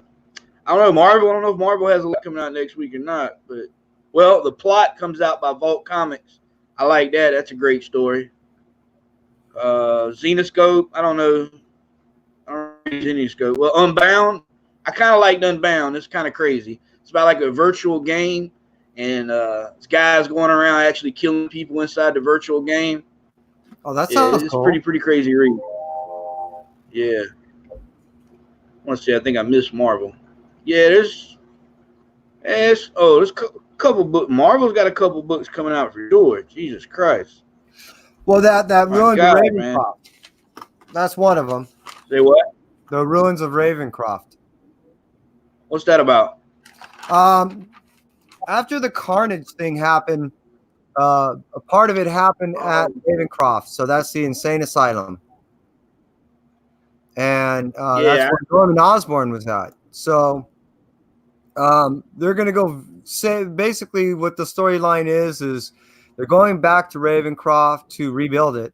And as they rebuild it, they find things. So in the things that they're going to do is they're doing 3 launches. There are one-shots. The first one is Ruins of Ravencroft, Carnage. The next one is, I don't have it written down. So it's Ruins of Ravencroft, Carnage, Ruins of Ravencroft, Dracula, and Ruins of Ravencroft, Sabretooth. I can't believe I remembered them all. And then then they're going to do a Marvel's Ravencroft, which would be a series of 1 through 5. And it's going to be its own separate tales that build onto what Carnage did. The other ones, the one-shots, are kind of telling you what they found after they were rebuilding, or as they're rebuilding, and some of the things that were, how should I say, revealed during Carnage's rampage. So that's what that's all about. So this isn't another big event, is it? No, it won't be an event as much as what's supposed to happen is an event that I know of is the Marvel 1000 that we all hated buying for its $9.99, and the incoming that we all hated buying for the $9.99 is going to be directly related to an ongoing. It is going to be directly related to a story coming out in March. I want to say the 25th of March, which would be the Kree and Skrull War. That That will all be interrelated. And the problem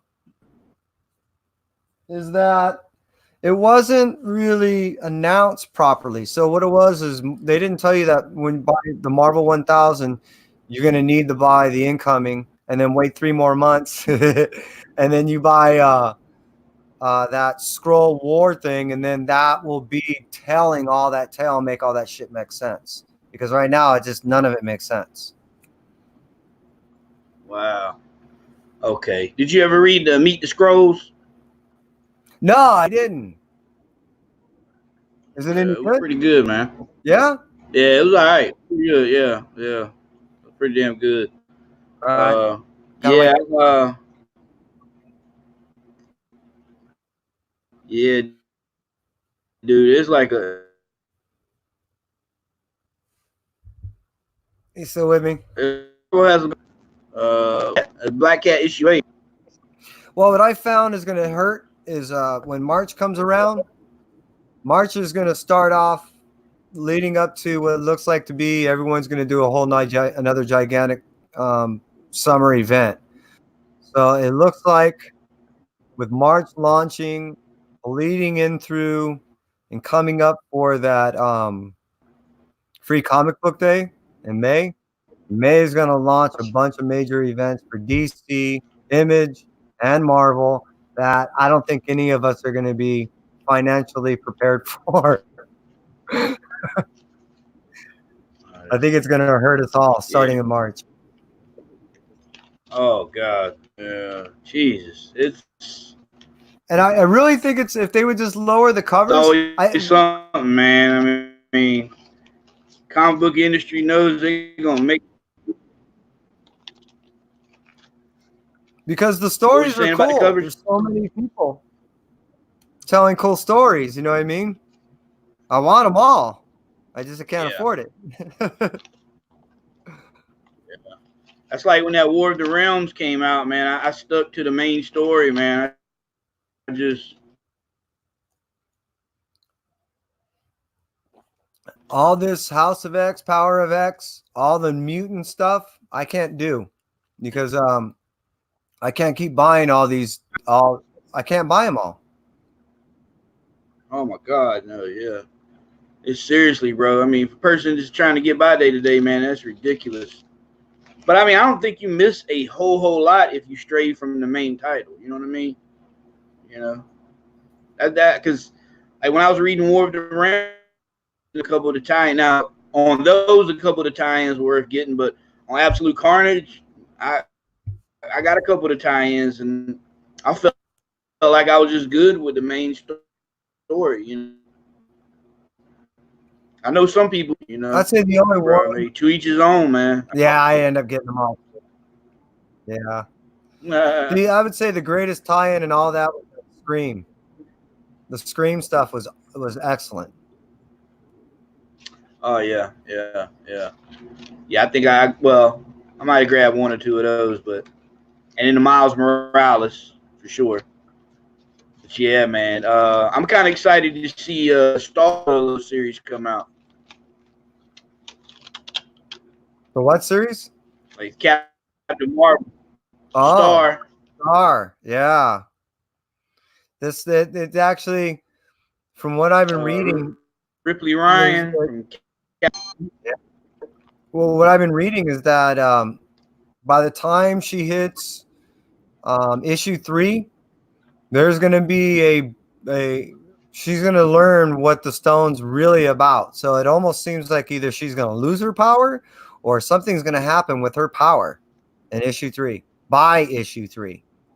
So yeah, this series event looks pretty cool. Oh my God. Yeah, I knew, man, like Captain Marvel ripped off his head. And then she went to go kill Tony Stark and Captain Marvel. And I knew in which, if you read it, you know that I owned them. So I was like, nah, man, that can't have just happened like that. You know what I mean? But yeah, that was crazy. Vox, man, Vox. Yeah, Vox is badass, bro. I like it. Definitely Inhumans was pretty good out the gate, Well, man. They were killing everybody. Lockjaw. I think it's issue 15 will be the first cover appearance of Vox. I think cover B. Ooh. Oh, wait. I gotta, yeah, dude. I gotta. Um, I'm gonna have to I get. don't know if you're on to. There's a comic book shop by me called Golden Apple. If you sign Stars on the is next Golden week. Oh, Apple, okay. Speaking of the devil. yeah, is this release? Star comes out this the 8th. But anyways, if you go sign on the Golden Apple Comics, they will have they usually beat out previews by about almost a week, and they show you covers and almost some inside stories all the way up into right now 325. So I was able to look at that information over a week ago. So I always look as Is this it? almost 3 months ahead. Yeah, that's Golden Apple. Yeah, I've been shopping with them for years. Yep. So if you sign on to Oh, them, you'll get notifications, and then they'll show you their exclusives, things that they have. You can buy incentives directly through them, and usually at a cheaper price. So I recommend them mostly for getting information. You know what I mean? Checking through, see what's out there, and that way you have another resource to pull from. So you'll see certain covers and certain information before anyone else.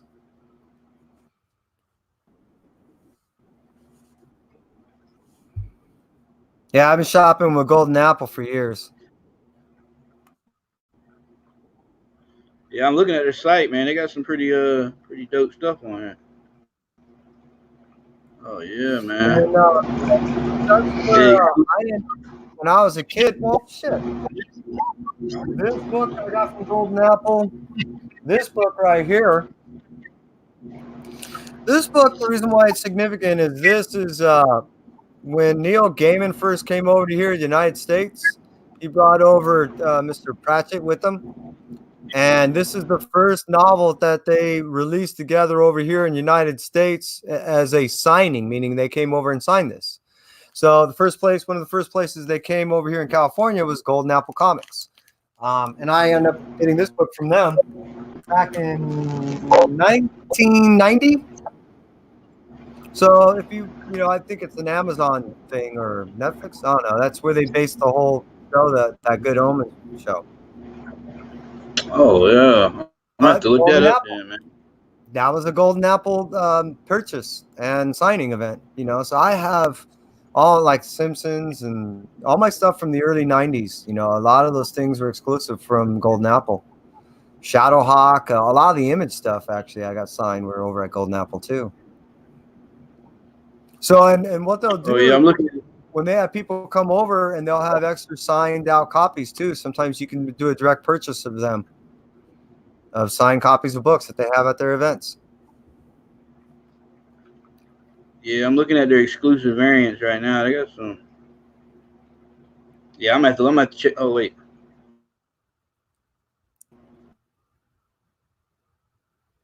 And throwing that out there to your community too. Hey, Golden Apple, they're a cool place. And everyone out there, that's still out there. Thanks for hanging out with Oh, I already Mark, see something. Chris at Chaos Comics, and MK22NK. Appreciate you guys, man. Thank you for hanging out. And Hunter, thanks for hanging out. And Mark, Yeah. thank you. I think I what you think I might work to be off. Let's say. Yeah, they have some pretty cool things. Yeah.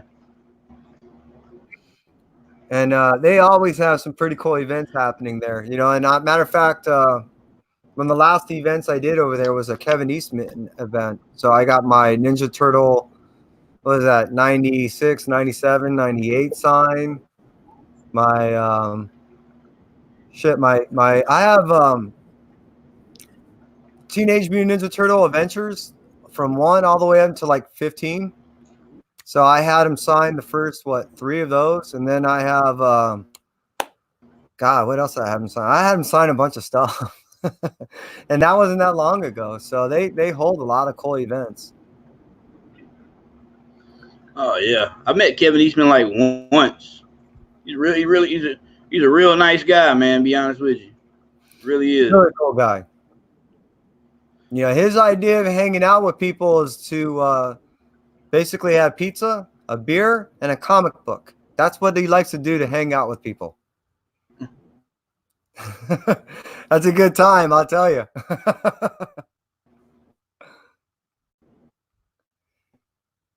Yeah, I did, Kevin. I'm hoping to see him again. I missed him at the last signing event he did down in San my Diego. type of guy. Yeah, that's Wow. that's what he likes to That's do. all He right. likes to hold those type of events.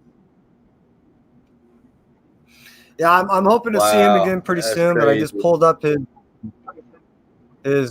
calendar list, and he has nothing really going on in California for a while. But he does have a lot of signing events coming up. So you might want to check him out. I really didn't notice if he was coming by you, but it wouldn't surprise me. Oh yeah, yeah. I got when he came to Raleigh, and I got the VIP pass, and I think with that it was the VIP Kevin Eastman pass, and you get like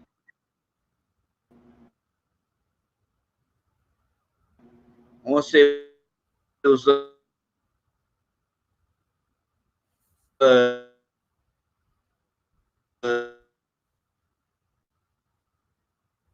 and books. I think he put a little remark on each. Yeah, he's really nice. Teenage Mutant Ninja Turtles kid, kind of a bit, but he's him and Jenny Frison. He is a really, really nice person. I mean, people in person, you know what I mean? Neil Adams. Mm-hmm. You see Neil Adams at almost every con you go to. It's like I don't know how that guy gets any work done. He's at every con I've ever been to. Really, he's been there. So I don't know, man. It's weird. Yeah, well, pretty much now all he does is covers. All he does is what? Pretty much covers.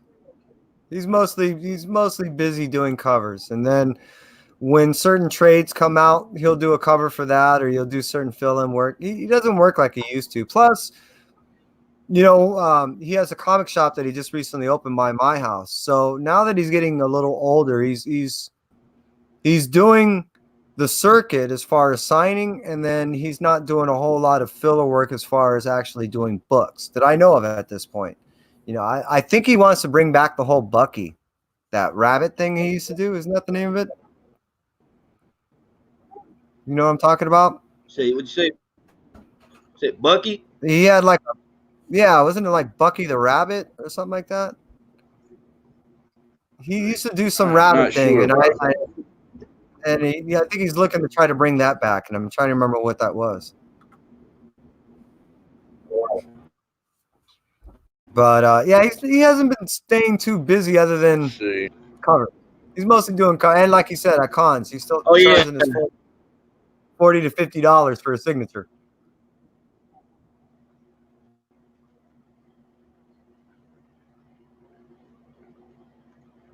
Oh yes, there it is, Bucky O'Hare.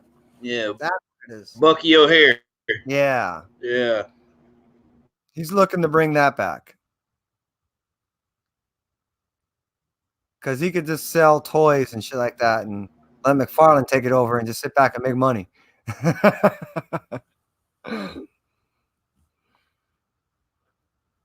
It didn't seem like he's been too busy. I saw at a com recently, and like I said, he opened up a shop here. He was willing to do sketches and charge us $1. Yeah, and willing to do I'm excited to see what.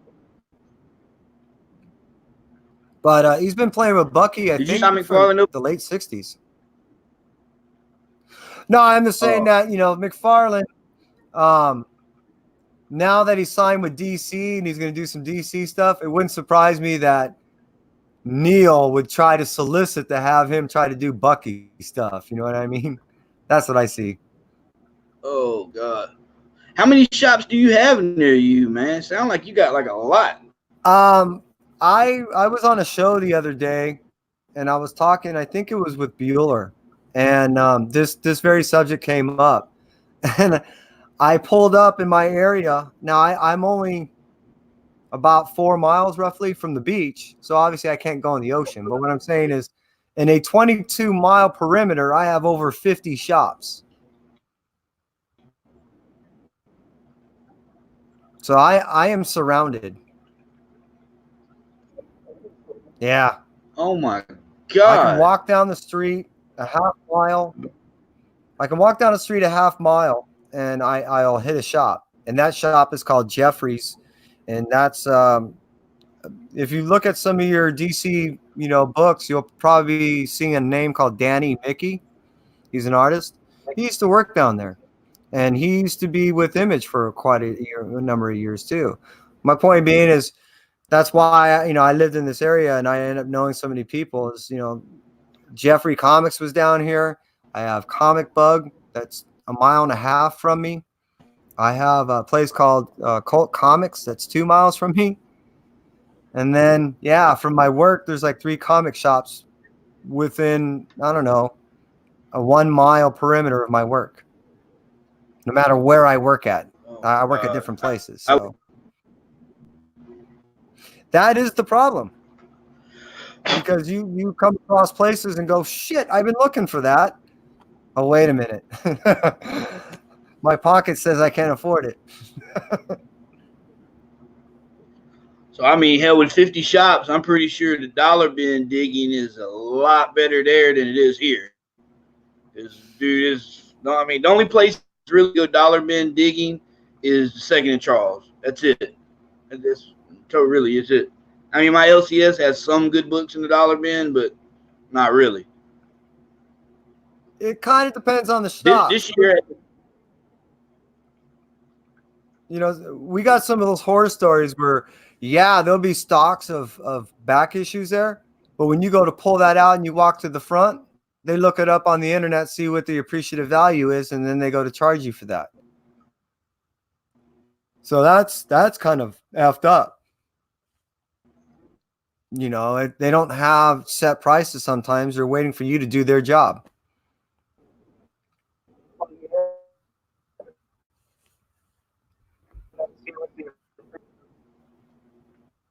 value and what? Sometimes they'll look up the value So of they it. look Let's up the say you value go and through find out it's worth more than.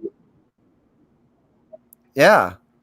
So that you go through a back issue bin and you bring it to the front, they'll pull up the price and they'll try to charge you whatever people are selling it on eBay or whatever. And you're like, wait a minute, it's in that dollar bin or a $2 bin or so. That's some of the problems is sometimes you come across places that are killer and they have some cool back issues. And you're thinking you get a good deal until you bring it up to the front and realize that you're just doing their work for them. And sometimes what they'll do is they'll now slap a sticker on there and then they'll put it into a different bin, meaning a different value, a $5, $8 book now. They do everything but ask you to restock it if you don't want it.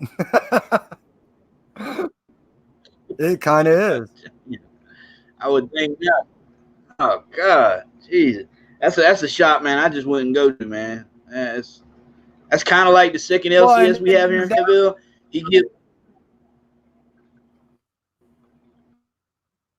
Yeah, go ahead.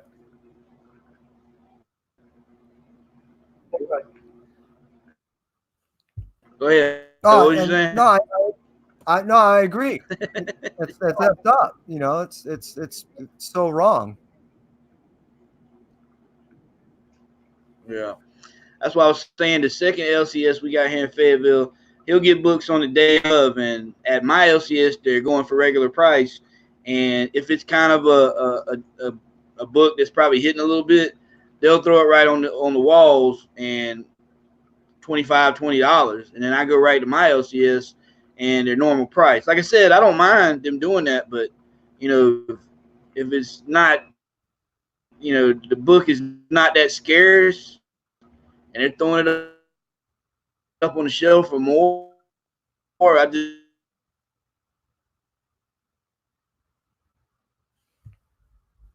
my mouth. I just see the place I'm the $400 a month. You know what I mean? Like that. and stick me. You know, probably can go on the internet and order, but I'd rather just buy it from them. But they want to charge more money. You know what I mean? So I Yeah, don't and you're know, trying to do the man. right thing, but they're pushing you away. You know, I I think can people respect don't that. respect loyalty. Yeah, yeah. Maybe you need to own a shop. No, not me. It's a grind, man. It Yeah, really is. I know what these yeah, people go through. You know, I go to enough shops. I know enough owners. I know. No, I couldn't do that. I love meeting the people though. yeah. You know, I mean the comic community is so cool. It you know, but yeah, no. I actually I don't know if you saw, but my son and I we went Shop, yeah. to a Had every dime. yeah, I got you. My son and I went to a soft opening of a guy opening up another comic book shop, and the work he's been going through, I've been following in the past month. It's incredible. It's unless unless it's a passion to where you know that you're not going to get a monetary amount out of all the work that you do, meaning you're not getting 30, 50, $80 an hour for the 12, 16, 18 hours a day that you're putting in that time, especially on a Tuesday. You know, trying to get your shop all ready for that Wednesday launch, and then you have to stay there all day Wednesday and do all your books. No, it's fuck that. Especially as you get older in age. No. It starts becoming a merry-go-round you want to get off. Yeah, yeah. I know what you mean, man. And I Yeah. love this stuff too I just much. You know, if this became a job, I probably wouldn't love it as much. I love this stuff too much. And if it became a job, I yeah, don't know if I would love it as much. You know, I dig these stories and I dig the people. yeah, And exactly. if I had to sit there and worry about making rent and all that shit, I'd be like, fuck this. So Chris, you got anything coming up as far as you putting out content soon? Did you get a chance? I mean, one yet? I didn't. Mm. Yeah, the end of it. Oh fuck! I don't want to spoil. I'm not gonna spoil the story, but the end of it. Okay. Donnie Cates kind of writes a letter to. I think what he means at the end of it, when you get a chance to read it, is basically saying when you go from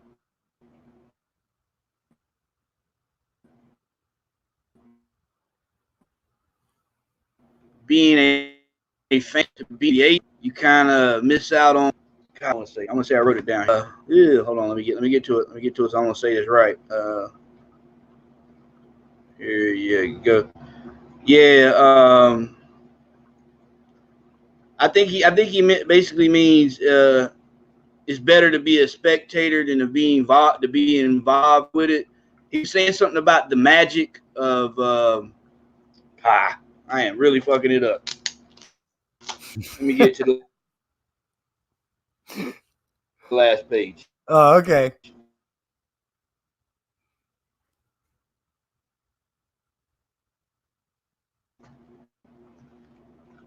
Here you go. Yeah, right now.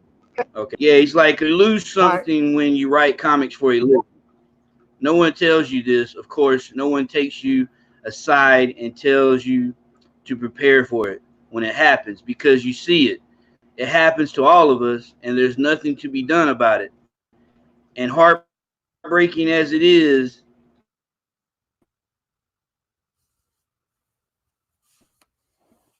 kinda with the gig. Tell the gig I'd be but like I said, this is real. Each of us mourns it and carries on with our lives, making comics the best we can. All of us knowing that we've lost something along the way. The magic goes away.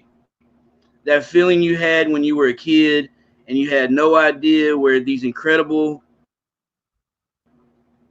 four color artifacts came from. When you had no sense of writers or levelers, even company, only knew the lives of these characters.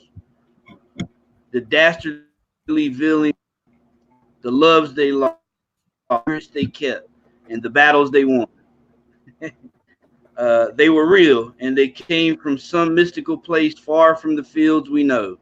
They were magic. These comics, imbued with the ability to transport us away from some wonderful world, not of our own design. But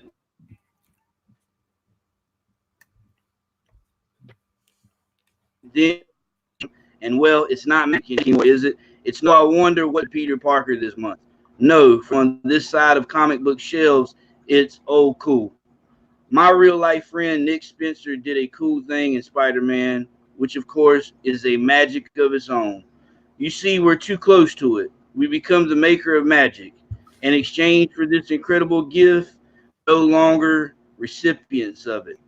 And hey, again, it's a hell of a gig. I wouldn't trade it for nothing in the world, or I wouldn't trade it for anything in the world anyway. But sometimes, just sometimes, I do miss the magic, and for that, I have to. I have. Yeah. For whatever reason, this has never been true Thunder. Thor has on me since the first time I picked up Thor comic as a kid, and all the way up until now. Thor has always taken me away to distance and wondrous shores where I found myself delighted to be lost in the cosmic odyssey. This beautifully faulty God. But of course, he's a God after all. It stands to reason that our mortal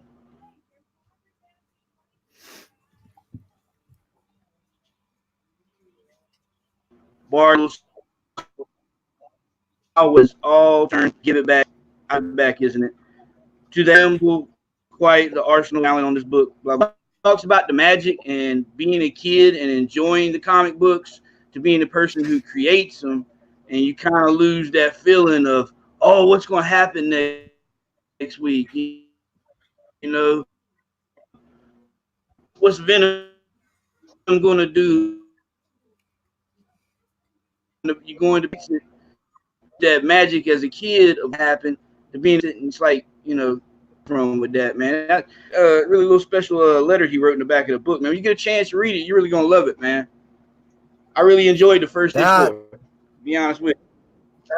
That was awesome, man. I mean, it was pretty eloquently written on how when you become the writer or something, you lose the zest, the love of something. And it's like, again, like we were saying, when you do something as a job, no longer do you get to reap the rewards of the pleasure of just being a reader. Yeah, exactly, I usually wouldn't That's read kind of how I felt when I owned my own business. I liked it. So, Dylan, you read it already, right? Yeah. Oh, I read that. Yeah, what do you think? I read it like 3 times. Already? The book? Oh, yeah. You didn't see my review? Dude, I did a review and then I had to, like, the voice came out distorted, so I had to completely do it again. I never will do it unless I'm doing the review like on the spot. The second I drop that book from reading it, I always reread it at least 2 or 3 times before I review it again. So I try not to look too stupid. But yeah, I usually wouldn't read that stuff in the back, but I'm a huge Donny Cates supporter, so I liked what he wrote in the back. That's what I was saying. I think he always talks about Venom. That was something he always dreamed of writing when he was a kid. It seems the same with Thor, so I really look forward to seeing what he's about to do with it. I agree, man. Me too. I'm really hoping that I don't know if he was listening earlier, but I'm hoping all this ties together between Thor, Surfer stuff, Guardians of the Galaxy. Oh, it is. I'm hoping all of this turns into something coming up this summer. I'm hoping it, because he's lacing shit everywhere. You know what I mean? There's like a little bit here, a little bit of there. Matter of fact, got this in today. I was going to tell you, Professor Bill, right? Comic Book University. Oh, bro. So jealous. That's the only one I need to complete the Grail collection. I got it today. You got it today? How'd you find it? Yeah. How much? eBay. Did you have to pay a pretty penny? There we go. $40, shipping, delivery, all that shit. Dude, I could have got it off Amazon for like $10, Look at and Chris. I waited to. Oh, bro, that's a God. Y'all got me so jealous. I got the whole collection, first prints. I got the second and third printing on that issue. That's the only issue I don't have a first print. I could have got it for like $10 on Amazon, and I was like, you know what? Let me see if I can get it for cover price at my shop. By the time I asked him, he's like, nope, that one's sold out. Can only get second, third. I wasn't really at that time. I don't think I really cared about. I didn't even know really about second and third printing. So I was like, fuck it.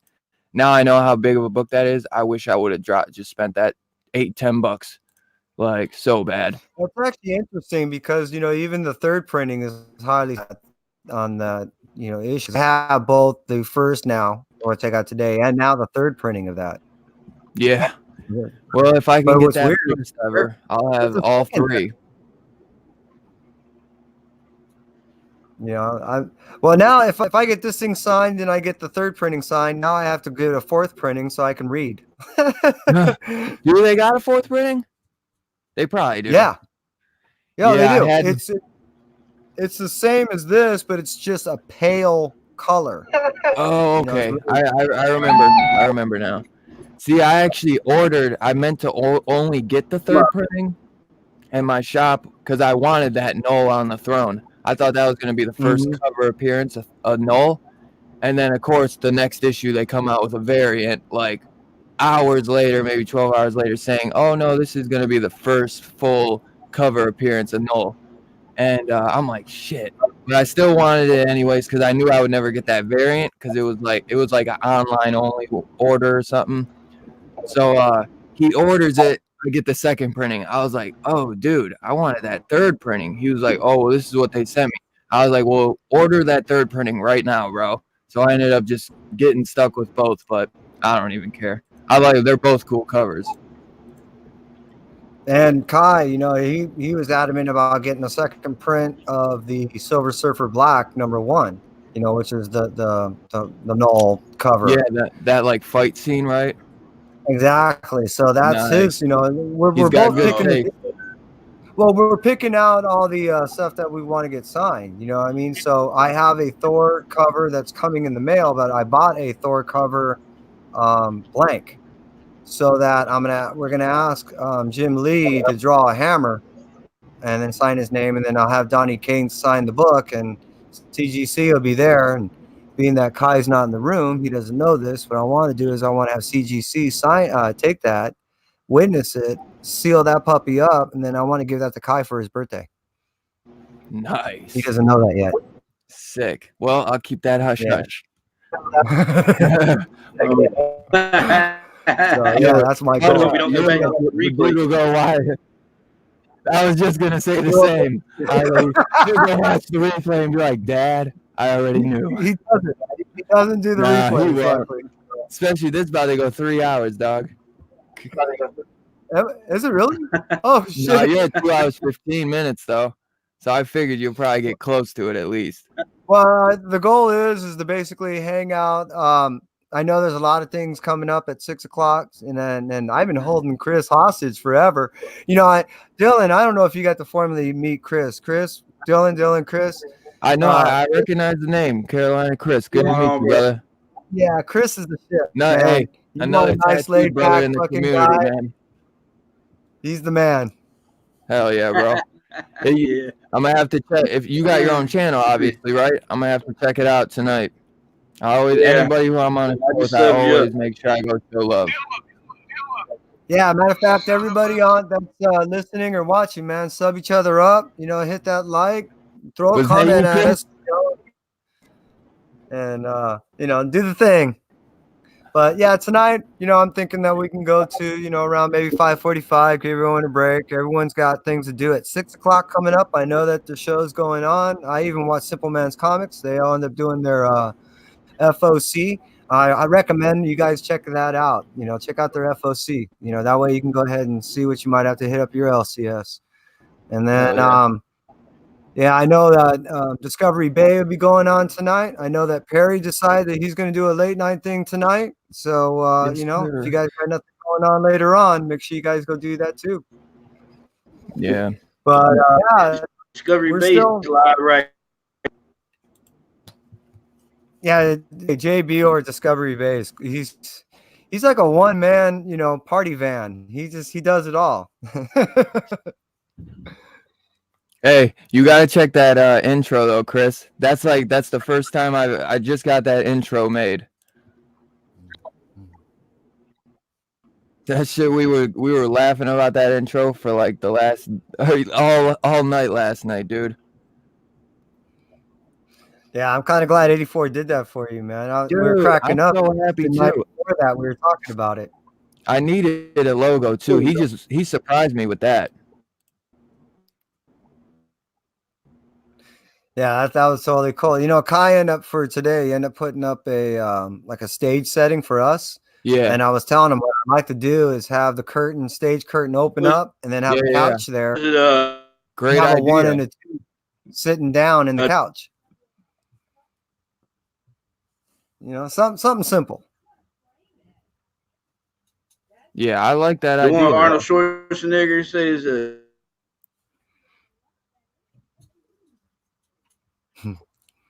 Well, you seen Predator, right, Chris?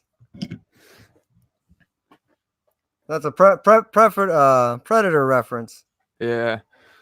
Yeah, see one of the other YouTubers, like pop culture philosophers, he was on my live stream for like 20, 25 minutes. He was one of the first guests I had on the New Year's. Every time I'm in the chat, because I've been following him for years, man. And he's like, Dylan, you son of a bitch. So I was thinking, damn, that would be like the coolest intro. Because I'm seeing.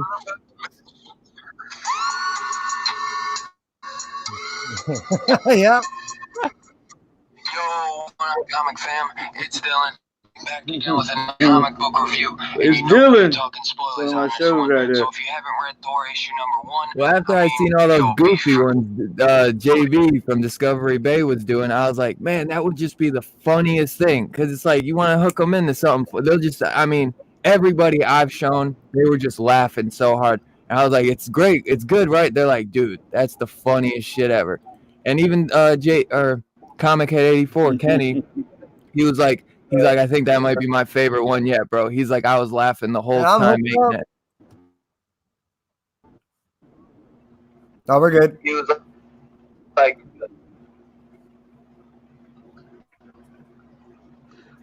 I'm gonna see if we pause again. I can make the stupidest face possible. Got the solid intro. Well, Chris, you don't even have to worry about it. You're like a Biggie Shaq, man. You got your own intro. You got the cool intro. Yeah, I mean, I dig you got the cool intro, man. I dig your intro every time. Hey, a lot of people 2-6 me. No, I was wondering.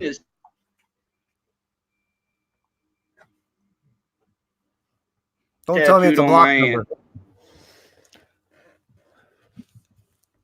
Yeah, as long as it's not a block number, you're good.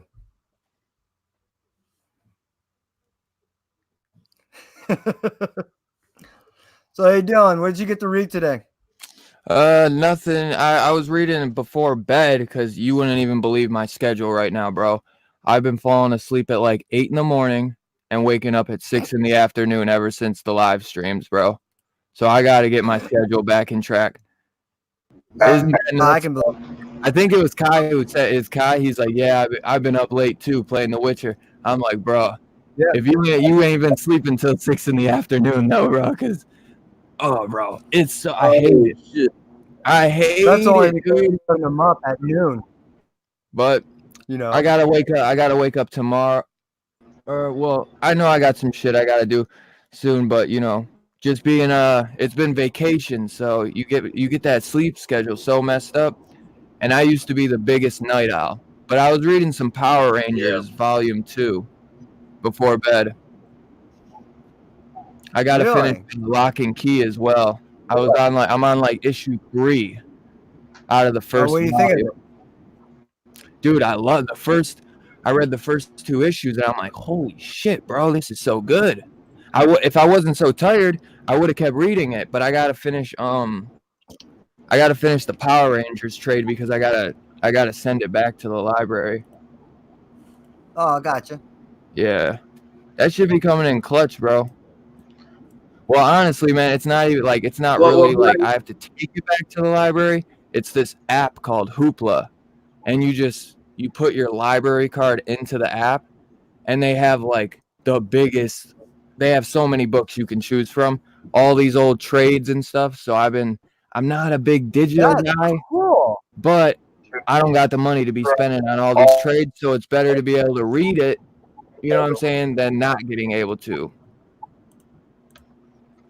What volume Power Rangers are you reading? Volume 2. The Kyle Higgins run. Right. Hey, man, I sat down, that's what I said earlier, I sat down New Year's Eve and read like all 12 issues of Doomsday Clock. And I think if somebody was to read it and trade would probably be the best way to read it. Yeah. Or I had to read every issue, but there's no way I was going to read one issue and wait 3 or 4 months. I know. No, that'd be painful. It's a dense read, though. I got fucked. He's probably reading it actual physical. Took for the day, but I actually liked it. Yeah, screw that. You were reading it physical, right, though? Yeah. If he's read, like I tried to read it digital, and man, it was kind of tough for me. I've never read the original Watchmen, though, sadly. I've only watched the movie. I know the differences, though. I know that it's like an alien instead of like a bomb from the movie. But I've seen even the Watchmen TV show, which I really liked. But I was on like issue 5, and I was like, man, this is like either I just hate reading digital so much, or it's a lot denser read. Am I right? It's a little bit denser than most single issue comics. So I was really slow pacing it, and I completely stopped on issue 5 because Pop Culture Philosophers is like, dude, if I ever tell you anything in life, go back, read Watchmen, and then read Doomsday Clock. He's like, it's the only way to do it. And I was like, all right. So now I'm going to just read Watchmen, and then I'm going to binge those 12 issues of Doomsday. Now, sometimes what I've noticed, if something's difficult for me to read, I'll read it like passively. I'm not trying to actively process the information. And then I come back and read the whole thing like you just said and go, what the fuck did I just read? You know what I mean? But I just try to get through it once, just to familiarize myself with what I'm reading. Right. And then I go back over. You know, and go, okay, now that I read it, what the hell am I reading? Especially sometimes when you familiarize yourself with it, you're like, no, I don't really, it's kind of shit. You reread it, and you're like, what the fuck was I thinking? This book is fire. Because sometimes, man, you're just so tired, man. Sometimes you've read, like, especially with me, I get my weekly books, man. And that's like 10, 15 books, maybe 20 even sometimes. I'm binging all within, you know what I'm saying, 12 hours. Yeah. So sometimes I'll take a break here and there, but still, you know what I'm saying? Your eyes start to get they just start going through those words a little bit quicker. Because you're like, I just want to get this done with so I could do the video. Yeah. So I try to, you know, that's why I always at least reread it before I do the solo review. Because at least because with my weekly review, I'm not giving spoilers, so I can kind of just touch on it and say, yeah, you know what I'm saying? This is like this. It's worth a shot. But then when I reread it, I can actually give a full-on spoiler review. Well, and that's where we self-obligate to where we feel we mandate ourselves to hurry up and read these things so we can get the reviews out to the people that subbed us and look for us as a resource of shit. Do I want to buy this or do I want, so they rely on us. Now we've obligated ourselves to go, fuck, we got to read this stuff. And now we're like I said, maybe we're not properly reading it or not enjoying our read just so we can get it out there to the people. Yeah. I totally agree with you, man. Oh yeah. And yeah, I've been watching some of your reviews and I'm like, fuck, I can't watch this. Because you do put out some of these I have that book. I can't do this yet. Let me read some of this first, and then I'll get someone else's take on it. I try to like, I don't know, man. I want to kind of like see. There's a thing where like I almost want to do 2 videos. One where it's like less spoiler. I'm like no spoilers, but then spoiler filled. But then because I got some subscribers that they're not able to even buy these books. Period. So they like love when I spoil the shit out of it. They're like, hell yeah, bro. Right. Like, I can't read that, so I'm glad you spoiled it, so I can know what's going on at least in the community. So it's like I probably will have to start doing a bit of both, but that's why I always try to put spoiler. And like in this new one, Thor, I was like, yo, and I'll probably start doing it from now on the singles. I'll be like, yo, if you haven't read this, like forewarning, spoilers ahead. Come go read the issue, come back and hang out. You know what I'm saying? If you still want to hear spoilers, that's on you. You know what I'm saying? I think that's actually a great idea, Dylan. You might actually come up with something that you can say, hey, look, these are the books. I'm going to give a quick little review, but no spoilers. And then you say, look, if you want the spoilers, here's the link. And you know what I mean? Or maybe in a day or two, post the whole spoiler style of one. You know what I mean? Oh, that's actually a good idea. That way, one, you get people watching more of your content. Yeah. Well, it's because I usually don't say much. I keep it non-spoiler in that weekly. What'd you say, Chris? My bad. Homeboy, if he's going to the store, pick me up a blunt. But there you go. I see that data. He does a lot of videos, and I'll see his videos sometimes. And I'm like, dude, I haven't even read the book yet, so I can't go back and read. What up, my dog? I usually binge watch, man. I'll usually like read all my stack of books. Like it'll take me like a day or so. I don't really, try to like maybe like 20. Like let's see, that heavy week we had in December. I think I had like 26 books or 28. No, I had 29 books. And I read all of them in like 2 days. But I know what you mean, man. Like late at night, I'm sitting there reading, and I'll start to doze off. And oh shit. That's how I was reading Hawkeye. You start to get through it, so you're not really different because you're quick. Talking about the one just came out. Yeah, well, I was up super late the night before. It's not because of the book, I wouldn't say, but I was like getting ready for the New Year's live stream, and I'm like laying down with it above me, and I'm like, I'm dozing off, and I was like, I should just put the book down and get like an hour's sleep, but I just like I pushed through it and I read the shit. Yo, I'm digging the polo PJs, Kai. Huh? Oh, wait, you can see them? Yeah, well, you did for a moment. I know a Ralph Lauren logo when I see it, dog. Have another pair that are like navy blue and then yellow. Oh, bro, that's fire. I used to have a black and red pair. I used to rock like with a pair of Jordans, like what? Just black and red? Dude, I have to find it. That was my favorite black. Color. Yeah, they were black with the red horse. I think they were. I think Chris. No, it might be his headphone that I'm seeing red. It looked like he was wearing a polo shirt. But yeah, bro, I got that. I got that 2020 vision. I see everything. Yeah, of course you got that vision. It's a whole new year. Hell yeah. Yo, so how's your new year, Kai? How did you enjoy it? You have fun with some friends?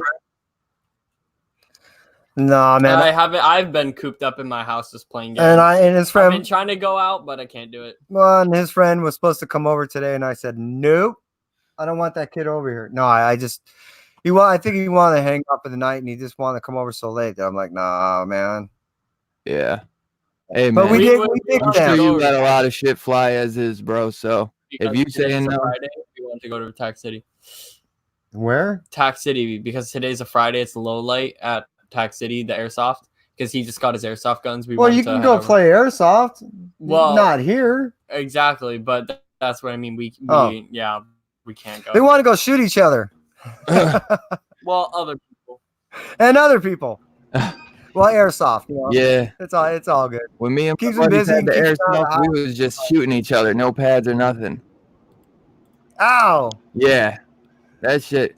I really didn't get into it, but we would just like fuck around and chase each other around the yard. And then I'd start, Fun and cool. and then the fists would start plowing. You know what I mean? Yeah, but you got a skateboard. He's been a little busy here and there. And yesterday, we what was it yesterday? What? Day for yesterday. What? We went to that event. We went to a comic book signing. Oh, the Atomic Basement. And and he got to see some people he hasn't got to see in a while. Hell yeah. That was cool. What kind of tricks can you do on the skateboard? I'm going to Long Beach Expo on Sunday. What?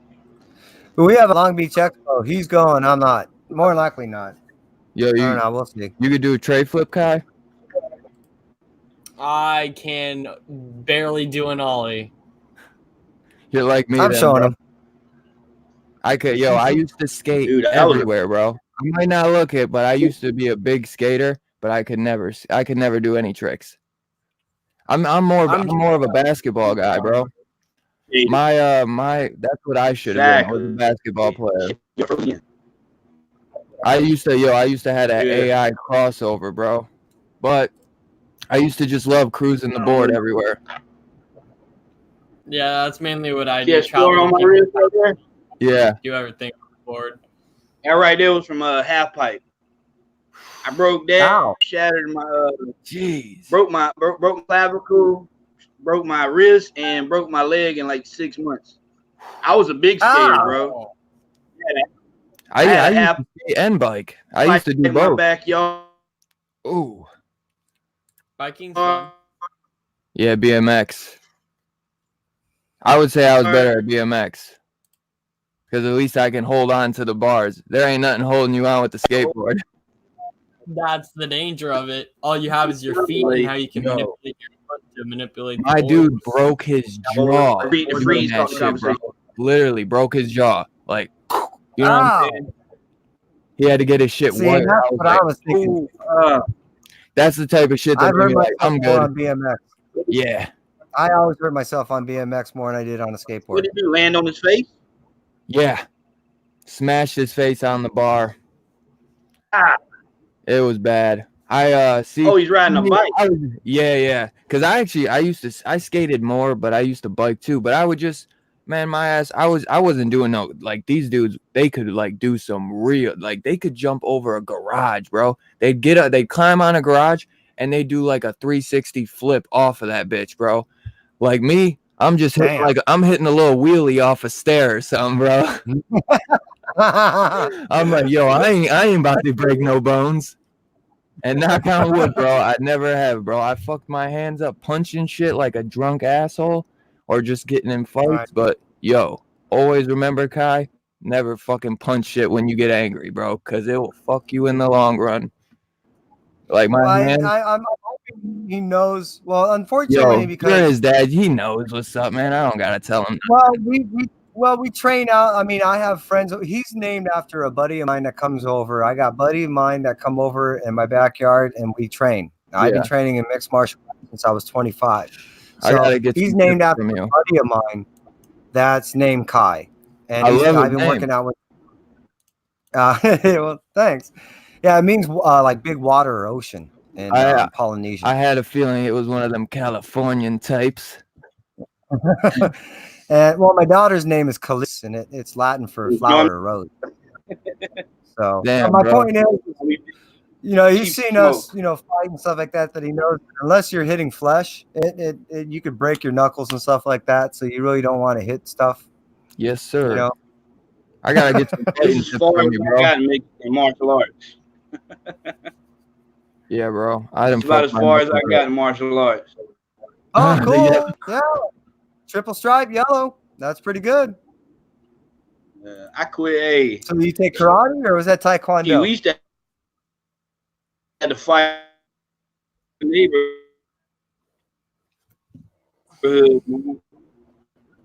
Taekwondo. Yeah, we didn't have no mixed. Well, here in California, to the right of me, I had the Machados. So they're the cousins of the Gracies. And then to the left of me, I had the Gracies. And then where my brother and I grew up and trained at was down the street, which was at a place called the Academy of Judo and Karate. So I got to train with some pretty reputable people. And I mean, I even was at a school at Eamon Santos, which is a capoeira place. Got to train at a place in Manchester, which is known for Inea Santo, which is a guy that trained with Bruce Lee. So I was fortunate enough to train with a bunch of people, and you learn really fast that you don't want to get stupid because this is one of the fighting capitals of the world. So you never know who you're talking to. So it kept you kind of humble of looking at someone like, I could kick your ass, when you go, no, you don't know who's who around here. So you just kind of, hey, it's cool, man. It's cool. Yo, so let it be known, the man is Spawn, and he ain't one to be fucked with. Why? Well, that's what I was telling the guys, when they're like, hey, man, you know any of the positions, or, I mean, how flexible are you, or what can you do? I said, well, I know all the stances, and I know, what I mean? I know, I train in fighting, so I know what to do. Like, oh, okay. That's one reason why I always tell people, like, yo, you don't want to just be fighting random people, because I bet you no, but like, yeah, okay. Do you think somebody would just automatically think you've been doing martial arts for 25 years? They probably thinking like, nah, bro, this dude just hitting dabs in the back of his garage or something. You know what I mean? Like, but nah, Kevin gonna fuck your ass up, bro. Like. And I mean that. But, Oh, we lost to Dylan. Oh my god, I think his computer just crashed. Hey, Carolina, your mic's muted. Oh yeah, Carolina, you got no audio. Oh, Dylan's back. Just gonna get him back in here. I don't know what I did. I hit some button on my mouth. It exited me out. My bad about that. All right, yeah, I hit the mute button on accident. Yeah, we keep freezing. Yeah. One thing I got to get up with this live, because I've never went live with other people before, is the time delay. So when you say something and then I go to talk, there's like a delay. So you gotta give each other like a few seconds before you go to speak, and then the freeze part, that's kind of aggravating. But yeah, you got to get used to the whole time delay. You got data on your phone, like an iPhone? No, I'm on the computer, and I still can't figure out why I have so much of a delay. I'm on a computer too. I'm on my Wi-Fi though, but either you use your Ethernet from your modem or use your mobile hotspot. I got an iPhone. Dude. Use the mobile hotspot on your iPhone. Connect your like you're on through Wi-Fi, right? Obviously, most of you guys, I'm sure, are on Wi-Fi. I go to the You just go to settings, and it'll say personal hotspot on the bottom of the settings, and you just turn it on, and the password will be just something random. You go to the Wi-Fi, you'll see that connection. You know what I'm saying? You put the password in. I've been getting better. Like, have I been messing up, guys? My shit hasn't been loaded. You're solid now, man. That's what I'm saying. Like, the Wi-Fi fucking sucks. Apple? I gotta get my guy. Yeah, Apple. And dude, I mean, as long as you got unlimited data, you're good. See, I got WoW Wi-Fi, and I gotta have them. I'm having the Wi-Fi company come out Monday to fix the Wi-Fi because it's always fucking up. 24/7, dude. I have to reset it. I have to unplug the Wi-Fi router more times than I can count on my hand daily, bro. It's like, it's not ideal, especially when you're paying money for this shit. You know what I mean? I agree. Yeah, so I'm there. People say you either take an Ethernet cord directly from your modem and plug it into your computer. That's the best way, they say. They all say that's the best. Yeah. But that's what I'm in right now. I don't got a 50. My modem is downstairs, so I don't have a 50-foot cord yet. I'm gonna order one. Yeah.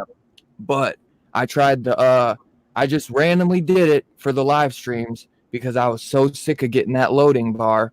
And dude, the personal hotspot has been A1, bro. I don't think I've gotten a loading bar once. Not once. And that's pretty damn sad that your fucking iPhone, your cellular data is better than your Wi-Fi. So just Yeah, I agree. a heads up for you too, you know what I'm saying? And if you have unlimited data, it's not gonna, it just is gonna help your just help the stream not get a lag. Cause do you guys get a lag for me, or am I crystal clear? You're perfect. I'm jacked up. See, man. And I'm plugged directly in though. You're plugged directly in? Yeah. But see, I don't blame my Ethernet as much as I blame my computer, and my computer's not old, and I have 24 gigs of RAM. I don't get it. What I need to do is take my computer, throw it at one of those nerdy people over at Best Buy, tell them what I'm doing, and say, help me out. Yeah. Well, I'd say that Chris, he's the one that's been kind of having the loading. I can just see, like, you know what I'm saying? Like when you move, it's a little right. You know what I'm saying? But right. I get your voice sound. All that seems good. It might just be the motion capture or something. Because I'm sure you're using just a regular laptop webcam, right? We're using like a... I bought a Logitech. I'm using a 10. Good. That's what I use too. We bought a blue, the blue on the black version of the Snowball. And I'm running Windows 10, and I gutted everything as far as programs and shit on this thing. Yeah. So I don't have anything running in the background. I don't have multiple tabs, nothing. And then, so I don't get it. But I'm very computer stupid too. Yeah.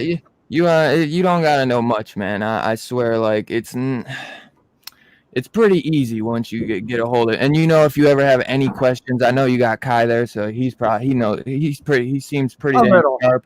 But you can always ask me if you ever have a problem with anything. I'm not no pro or anything, but I'm still learning, obviously. But any knowledge I have, I'm always welcome to share it with you, bro. Cool. Yeah, I might be hitting you up on that. Sometimes I might be sending you videos though, because I'm like, it's harder for me to explain it. I'm better at just showing, if that makes sense. You know what I mean? Oh, absolutely. I totally get that. But yeah, I don't know if you ever want to see. It might just be the computer. It could be the Wi-Fi, possibly. If you have people, multiple people on, I don't know. And I think my computer. I'm guessing my computer hardware itself. So I'm thinking. Yeah. Well, obviously it's not RAM because, like I said, I got 24 gigs. I'm more than good on that. I'm just thinking processing. I might be slow on processing, I'm not asking much of it, but we'll see. I mean, as I build people up and I get more followers and people want more of me, I will do more then. But until that time comes, I mean, obviously speaking on your behalf, you're growing so quick that it's necessary. Whatever you have to do to maintain the snowball of yours building, you have to do.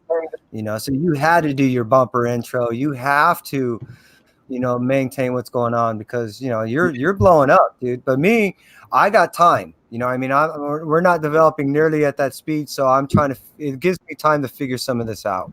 Hey, bro, you're in the community, bro, and they're seeing you, bro, and you're getting on live streams. Don't doubt yourself like that, bro. You're going to make it, dude. I'm telling you. It comes quicker than you think. In the beginning, it feels like that. Trust me. I was just there a month ago. You know what I'm saying? These live streams really help, bro. And you're a dude. Every live chat I watch, you're right there too, bro, in the community. And people start to notice that, man. They start seeing, OneTwo Comic Talk. You know what I'm saying? I keep seeing that name. I keep seeing him in the chat. Now I'm seeing him in the live stream. You know what I mean? So, see, I just was thinking today. I was like, I guess I'm finally a full-on YouTuber. You know why? I thought that. Yeah, you are. I got the logo. I got the bumper, and then I finally got a couple thumbs down. I got like a couple thumbs down in my videos. I was like, I made it. Because once you get that thumbs down, they always say they're like, you finally made it. Once you gotta hate, you haven't made it until you got a hater. Yeah, no, I guess you're right. I've never thought of it that way. That's just something I always joke about. Yeah, no, I can kind of get it. True. I've heard the same thing. That's the funniest thing, though, Chris. What you're doing. You're not doing. You're doing enough. I'm like this here, man. I'm like this here. If you're gonna give me a thumbs down, be man and come in my why. You tell me I suck. Right. You know what I'm saying? I don't know, but it's all good. Hey, like you I say, know. you nobody till somebody hates. Well, you know, Chris, that the thumbs down is the same thing as if they hit a thumbs up. For the analytics, it does nothing. It does nothing. Right. If you could have all thumbs down, bro, and it won't do shit, bro. And the thing is, what? I got 20 thumbs up and I got 1 thumbs down. Fuck them, bro. You was still watching that fucking stream, bro. You was still watching that video. You just hit that thumbs down and ain't even you weren't even man enough to leave a comment. Why?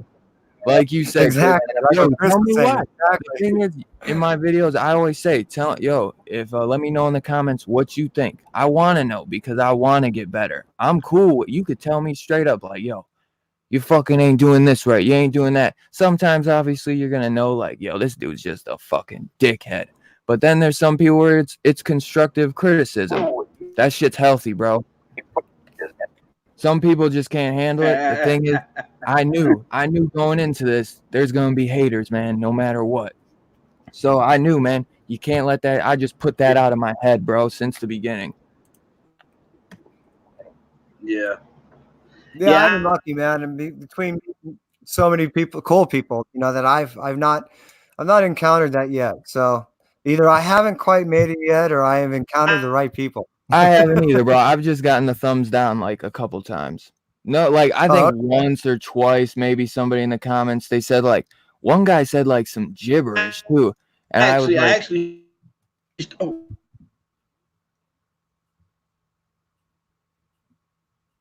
we lost him again. Yeah. I forget what. Like everything I get is always really nice. You know what? For the I Pledge Allegiance to the Mask reviews I did, this one guy was like, this book is complete fucking garbage. And I'm like, why are you watching a review on it then? If this book is complete garbage, why are you watching a review on it? I'm thinking to myself, you know why he's watching a review on it? Because he wants to find somebody else that hates the book as much as he does. Sorry, bro. I'm not that guy. That's the only thing I can think of. Because he's like, it's like, if I don't like the book, yeah, I'll watch a review on it. And then I'll be like, maybe there's some good points there. And I'll go reread it. And I'll be like, maybe this book is a little bit better. Maybe it's still garbage. But I'm not about to just go there and be like, this book is complete fucking garbage, dude. Like, I don't know. That's just me. I'm not trying to put no downers in anybody's chat. Now that book came out last week? The issue 3 did. Right. So you're digging it, aren't you? You got 3 issues. You're digging it. Like it's a little deep on the political stuff, but I'm digging it, bro. I always was a Jim Carrey Mask fan, and it's like that, but R-rated. Right. And that's how it's always. Yeah. No. Well, the guy that was pitching it, he lives, I think, in Altadena, not far from me. 30 or so miles. Anyways, they were doing a signing event, and I think I had to work that night or something. I knew I couldn't get to it. My point being is, I was looking to pick it up, and I still never have. It's so wacky, bro. You gotta check it when you get it. When you get the opportunity, it's so wacky and fun.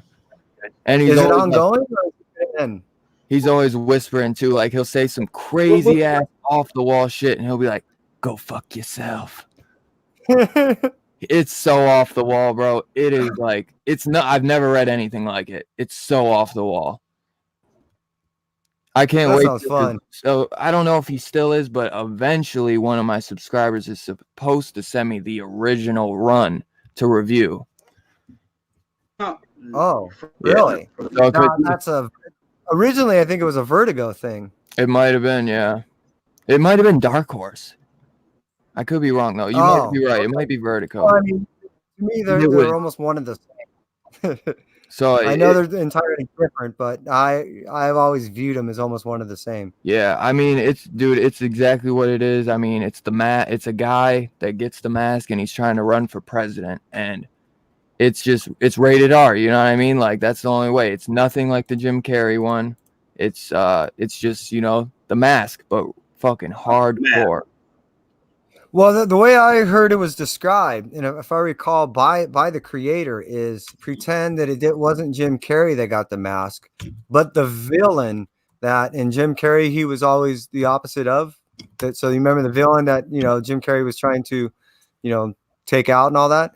He's the one that gets the mask. Yeah. So instead, the idea is imagine instead of Carrey getting it, the other guy getting it. That's what would happen. Yep.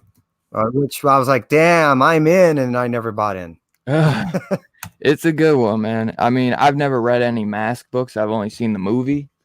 But I knew, like, some people were like, man, this isn't like the Mask. And it's like, do you know that it was always like this? Like, it's always been dark as fuck. Right. So I knew going into it, I was like, oh, cool. Like, this is going to be the Mask, but it's going to be a totally dark take. Yeah, and you know what I'm gonna have to probably do is wait for a trade to come out and hit it then. Yeah, it's only a 5. Oh wait, I always say 5, but it's only 4 issues. Only 4 issues. Oh really? So, yeah, issue 3 came out, so it's gonna be a quick, dude. You'll be able to buy that for like $10 in a trade. I might have to go to my LCS and see if they have all 4. I might be able to get a deal. Yeah. I wouldn't doubt if they still have it because I bet you people are sleeping on it. But you know what? I've been doing those reviews faithfully because I actually surprisingly was getting more reviews on that than a lot of my other stuff. I was getting like 100 plus views on that. So I was like, I'm going to keep pushing these out. Hell yeah. Yeah, especially if you do recognize that something's working. Don't stop. Yeah. I only got like one comment where he was like, yeah, this fucking sucks. And I'm like, okay.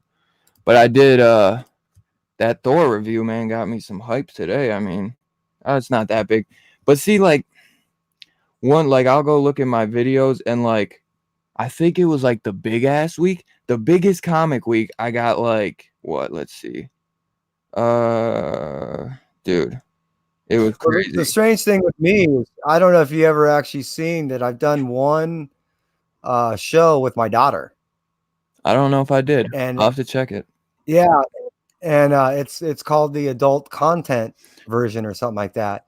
And that's why I think I got the most views is people are like, wait, here's a guy sitting on the couch with a girl. What's this going to be about? Right. Yeah, so that's why I think I got the most views. Yeah, man, probably maybe. But it's funny, the biggest comic book week, like 2-3 weeks ago now, that big ass week, I got like 53 views on that video. And then the Christmas Day week with only 2 books, I got what was it? Over 100. What is it? 114. 2 books I reviewed. And that other one I reviewed, I mean, maybe because the video was way shorter, because I have so many books, it's like I can only keep the video so short unless you want me to just say, buy this, don't buy this, don't buy this, but buy you this. saw your analytics, right? We were looking at the other night. You saw your analytics. That should be able to tell you right there. You know what I mean? Who are hanging out and how long, and if you compare that to what you're doing, that might be a way of how you. We were talking about this the other night. How that shit kind of confuses me. What he'll do is he'll do a whole segment, and then he'll chop that up into multiple segments, and then re-release those throughout the week. And maybe that might be something that you might want to consider is instead of doing the review of a bunch of books, go, hey, look, I'm taking out these 4, and then look for my next review because I'm going to do these 4 right after. And then you just keep going in and out and see what people want to jump in on. I mean, I don't know about like doing Marvel and DC and then Image or something. Like a Marvel one, a DC, and then a independent. Sure. That way, you can get in and out a little quicker, and you're not looking to people that, dumping on you after 2 or 3 minutes of watching because they're not getting the content they want. Or do like a top 5. These are my top 5 of the week. And then the rest I can do, you know what I'm saying? Because now, you gave me a great idea. Right now, I've been getting about 10 to 12 books a week, I'd say. I mean, maybe, I don't know. It seems like because a lot of stuff ended in 2019. A lot of those runs finally ended, but it's going to start picking up, I'm sure. Well, I told people before, in March, man, March is going to be the start. March is going to start up a bunch of shit. Yeah, March is going to start. I'm trying to pace myself because I want to keep it at like 50 to 60 a week. I'm telling you, bro, I was at like 75 a week. Yeah, no, I feel you, man, and I was that's getting 300. That's 300 a month. I know, and that's what I'm saying. I feel you. I'm there with. I was getting there with you, and that's why I backed off, and that's another reason why I've been doing some internet to offset my overall, expenditures, because it's been getting a little heavy. Yeah. It definitely is, man. And then it's like some of the books you're just like, why am I even reading this? And then I'm the biggest sucker, dude. I am the worst on dropping a story until the arc is done. I'm the biggest sucker in the world. I have to, like, even Action Comics, which I want to drop so bad. I'm like, God, I'm the biggest sucker. Watch my weekly video. I even said, I'm like, I'm the biggest sucker. I guess I'll be finishing this arc and then I'm dropping it. Like, I hope at least. I'm like, Yeah, so, it's my I'm so bad at dropping books sometimes. Well, and again, that's what I was saying. I was making that suggestion. If you can, see if you can just read some and not buy some. Yeah. Oh yeah. Well, also, like, I've been reading some digital, so that's also where I'm like, yeah, well, I don't gotta worry about it, because the books that like the big ones I'm getting, and then it's like, okay, well, some of those other ones I can just read digital. How about we end this and we reconvene on one of the other shows later on, because there's, like I said, JB will be happening. Maybe you and or I can jump on there. Or, hell yeah, brother. I thought Perry should be coming on in a little bit. I got to get some food crammed down the throat of my son, and now that my daughter walked in, hopefully too. And then that way I can prepare, and I want to hang out with you later, man. No doubt. I think it's just you and I right now, and just a few people. Want to shout out to the people that hang out. Gets on. Tom, hey, I guess you just changed Tom's mind there, Dylan. What? You're having influence, my brother. Why? What did I do? You changed my name, and how do you like it? Oh, used to be Sharpie Seller. Oh, nice. Because yeah, I'm digging it, Tom's. Was I saying it wrong, Tom? Because I was saying Sharpie Seller, and then I know JB said Sharp Seller. I'm sure JB was right. And I would pronounce it as Sharpay. Yeah. Yeah, I like it. Tom's Comic Books and Reviews. I like it. Yeah, Tom. So that works for us, man. And yeah, so we're gonna bail off. Dylan, thanks for hanging out. Always good to be invited, man. Always good to see you and Kai, my favorite father-son duo. There's another father-son duo coming soon. His son's a little bit younger, but dude, great kid, man. I believe he's changing his name to like it's Hero and it's something like Hero and Son. He was just telling me. Let me see. Really? Cool. Hero and the Kid. So he was like, it's like Hero. You probably seen him in the chat, but I was helping him try to figure out some of the equipment he could use to help get him started. And I'm excited to see what they're going to do, man. I love father-son duos, man. I love it. I love seeing that together, man. That is the best. And send him my way so I can sub him too. Once you send him my way. I'll send you his link on IG. But yeah, bro. As soon as I watched you and Kai, bro, playing video games, just chopping it up, I was like, I'm in for these guys, bro. So as always, just make sure you keep up the work, bro, because you guys are going to be killing it.